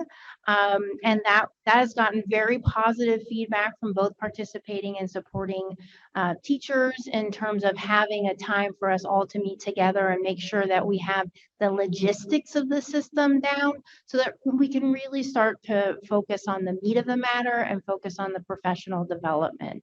A lot of times induction programs, the kind of day-to-day logistics and the paperwork can be an impediment to what we're actually trying to accomplish. Our next steps would include continuing to further streamline through collaboration with HR and our curriculum and instruction department. Kelly's going to speak a little bit about what that work with HR has looked like and how we're making sure that we are tying up all loose ends to make sure all teachers are receiving support. In addition, we are developing more specific professional learning and engaging our stakeholders, teachers, administrators, our C&I department, so that we're really making sure that it's induction in our district is not just about paperwork, but it's really about providing just-in-time professional learning and then lasting professional learning for all involved. Kelly and I, in the winter and the spring, will be working specifically on recruitment strategies for support providers. We're finding, and I think that this is a phenomenon that's affecting our profession in general. We're finding that teachers are becoming less willing to become support providers. A lot of the teachers, a lot of the wells that we keep tapping are dry, and we need to find a way to make it seem possible to be a support provider, to make sure that we are reaching out and extending our hand to as many support providers of different backgrounds as well, making sure we have a nice, diverse, wealth of support providers to draw on. And so that's work that Kelly and I will be doing this spring in terms of kind of a PR campaign, reaching out to school sites, getting ahead of kind of anticipating to where we know we're going to have new teachers and things of that nature. And then also too, the work that we have been doing and we will continue to do is work on measuring the effectiveness of our program, specifically when it comes to, in two areas. One, are our new teachers, are they effective in their jobs? Are they being retained? Are their principals finding that they have the proper support to be able to do the job well? And then on the other side of it, are our support providers doing what we need them to do? Do they have the supports that we need? And so working with our school district leadership, with our administrators in developing those tools to measure our success and our next steps forward. You got Thank you for teaching me that, because I probably would not I'm here to help lifelong learners. Known that. Hi, good morning. I'm going to speak a little bit to the HR piece that Hillary talked about a few minutes ago. This year we implemented a new system in onboarding or bringing in and connecting our new hires to our office in induction. Previously, there were several different avenues that we gathered to find out who the new teachers were. This year, we have a system called Informed K-12, and HR puts in, once they hire somebody, the analysts are to put in that information. That information then automatically comes to me. We then determine which teachers are requiring support from our office, induction specifically, those with a preliminary credential, and getting them the information to participate in our onboarding activities and our kickoff activities and getting them assigned. One of our stipulations was that some of our support providers and participating teacher matches were not being made within the 30 days. And this has improved that process. However, we ran into, as with many new things that you start, you run into a few little roadblocks, and we had some issues with some of the use of on the HR side. So I met with the HR team, probably 2 or 3 weeks ago, and we have now fixed that. And I'm hoping that going forward that we won't have that glitch, because we had an analyst that was not submitting all of the forms in a timely manner. And so now everybody's on board as to the purpose and intent of the what we call the CAF, the credential audit form, and that seems to be moving a little bit more smoothly. And we have approximately about 130 new teachers. That includes pre-induction teachers also, because our office provides support to those as well. And we're looking at about between 54 and 70 new teachers rolling into our program beginning Monday, August 31st, because we do enroll continuously throughout the year, and we do it on a quarterly basis. Thank you. I'll just add one quick thing. Last time we met, we had Hillary joined us, and she hadn't even come on board yet. And so I just, want to say, give her some accolades for getting on board so quickly. She's obviously gotten to know this program extremely well and worked with Kelly to make some improvements. I would like to add that Hillary is part of a team of directors of professional learning in our curriculum and instruction department that's responsible for designing and implementing a multi-year, multi-layered professional development, professional learning model. And so she's working alongside our directors in literacy and ELA, STEM, culture, climate, and SEL. And I'm forgetting what the other one is, MTSS. So that as we design this model for professional learning, that both our new teachers and new administrators are at the core of that and really being supported through that professional learning model. So we're really excited to see where that's going. So that's all. Thank you. Okay, thank you all for your comments. Opportunity now for the committee members to offer any questions or comments.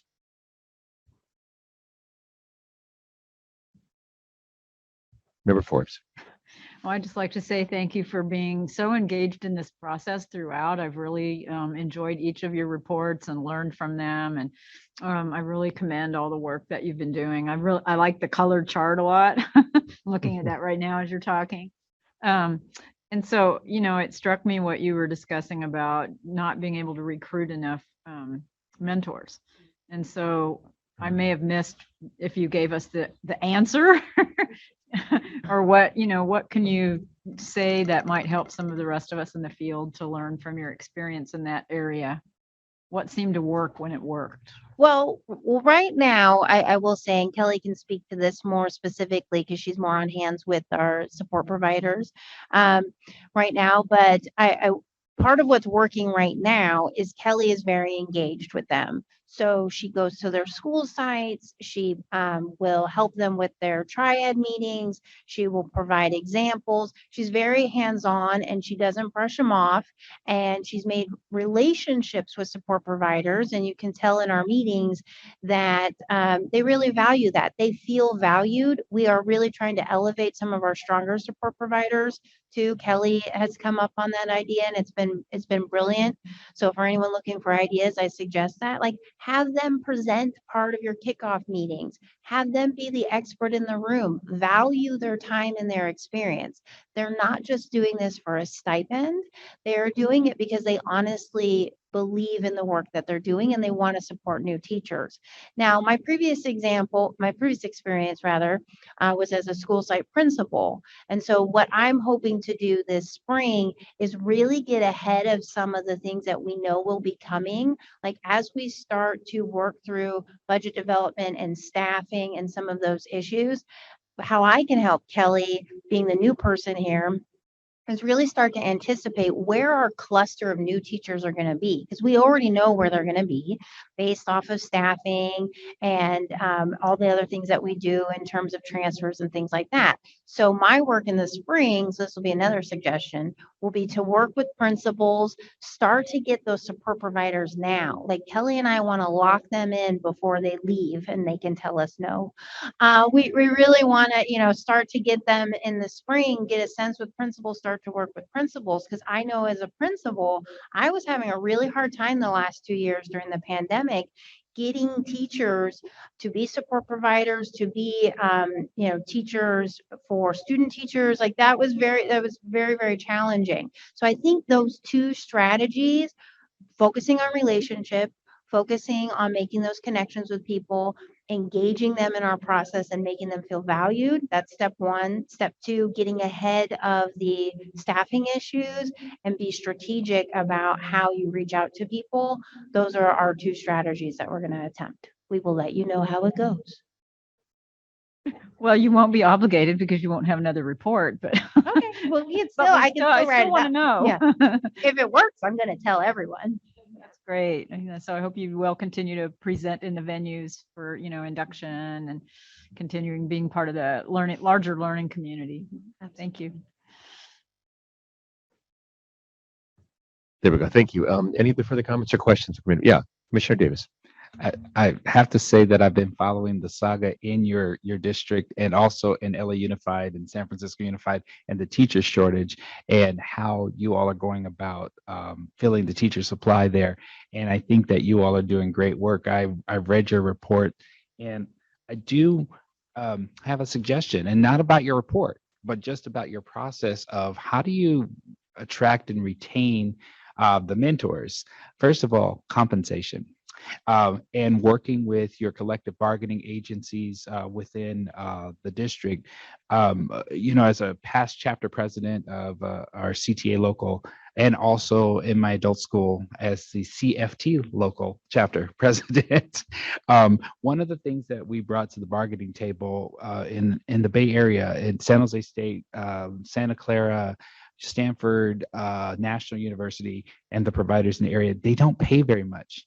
I got a $100 stipend every semester for working with student teachers. And I've been doing this consistently for about 18 years. So I don't have one currently because the teacher supply is rather low.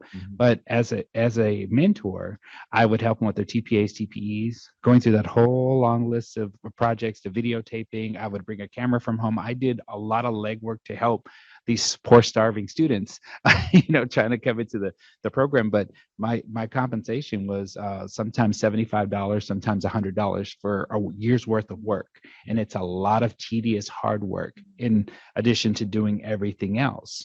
And so that, I think, is a key piece to getting more folks in. If you can increase the amount of money that is given in the form of a stipend or compensation in that area, you might attract a lot more folks, because a lot of us have 2 and 3 jobs. Here's my third one right here, right? I'm sitting at this table and it's unpaid. So I'm losing money. Anyway, but all the jokes aside, I'm seriously thinking that many teachers have a second job. And this isn't necessarily the most desired second job because of the amount of money paid toward it. So a bigger investment with money might get you more consistent supply of mentors who are willing to do this and are willing to be engaged in your professional development to prepare them and the whole rigmarole of getting in your process. Thank you for listening.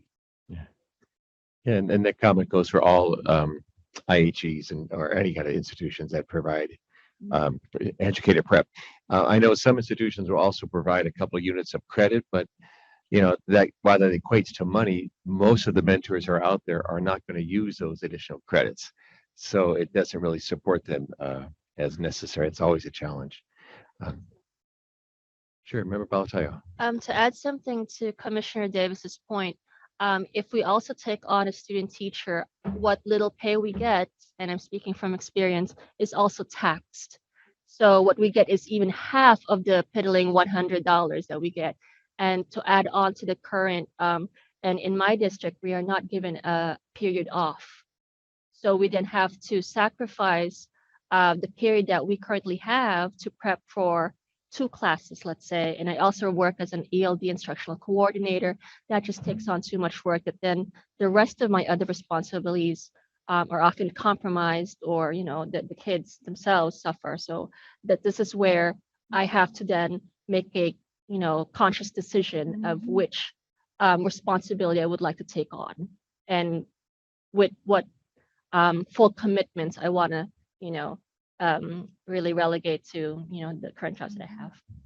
Yeah, thank you. And we also just want 3 of you to recognize this is not your job to fix this for the state. I mean, we just happen to be here in the conversations revolving around this. So please don't, unless you want to take this on, and we will support you for $100 each if you want.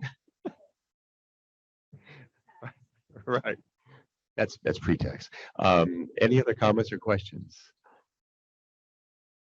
Okay, this is an action item. Is there a motion? Member Forbes. I move we accept the 3rd quarterly report of Sacramento City. Oops. I want to make sure I get the name correct. Sacramento City Unified School District, and remove stipulation 9. Sorry, I lost my page. The 2 items of stipulation 9, preconditions 2 and 5. So moved. Is there a second? Member Taylor, second. All in favor, please say aye. Aye. All opposed? All right, motion carries. Thank you all for joining us this morning. We appreciate it. Congratulations. All right, we are ready for lunch. We scheduled to come back at 1. Do you need us to come back early to go over any of the items like 20 to 22, or do we actually have a whole hour? Oh my gosh, I'm gabbling this one, so I will then, if you could please be back at 12:55, we'll start at 1 o'clock. We'll reconvene then. Thank you. Ow. We need some weight on this thing. There you go. All right.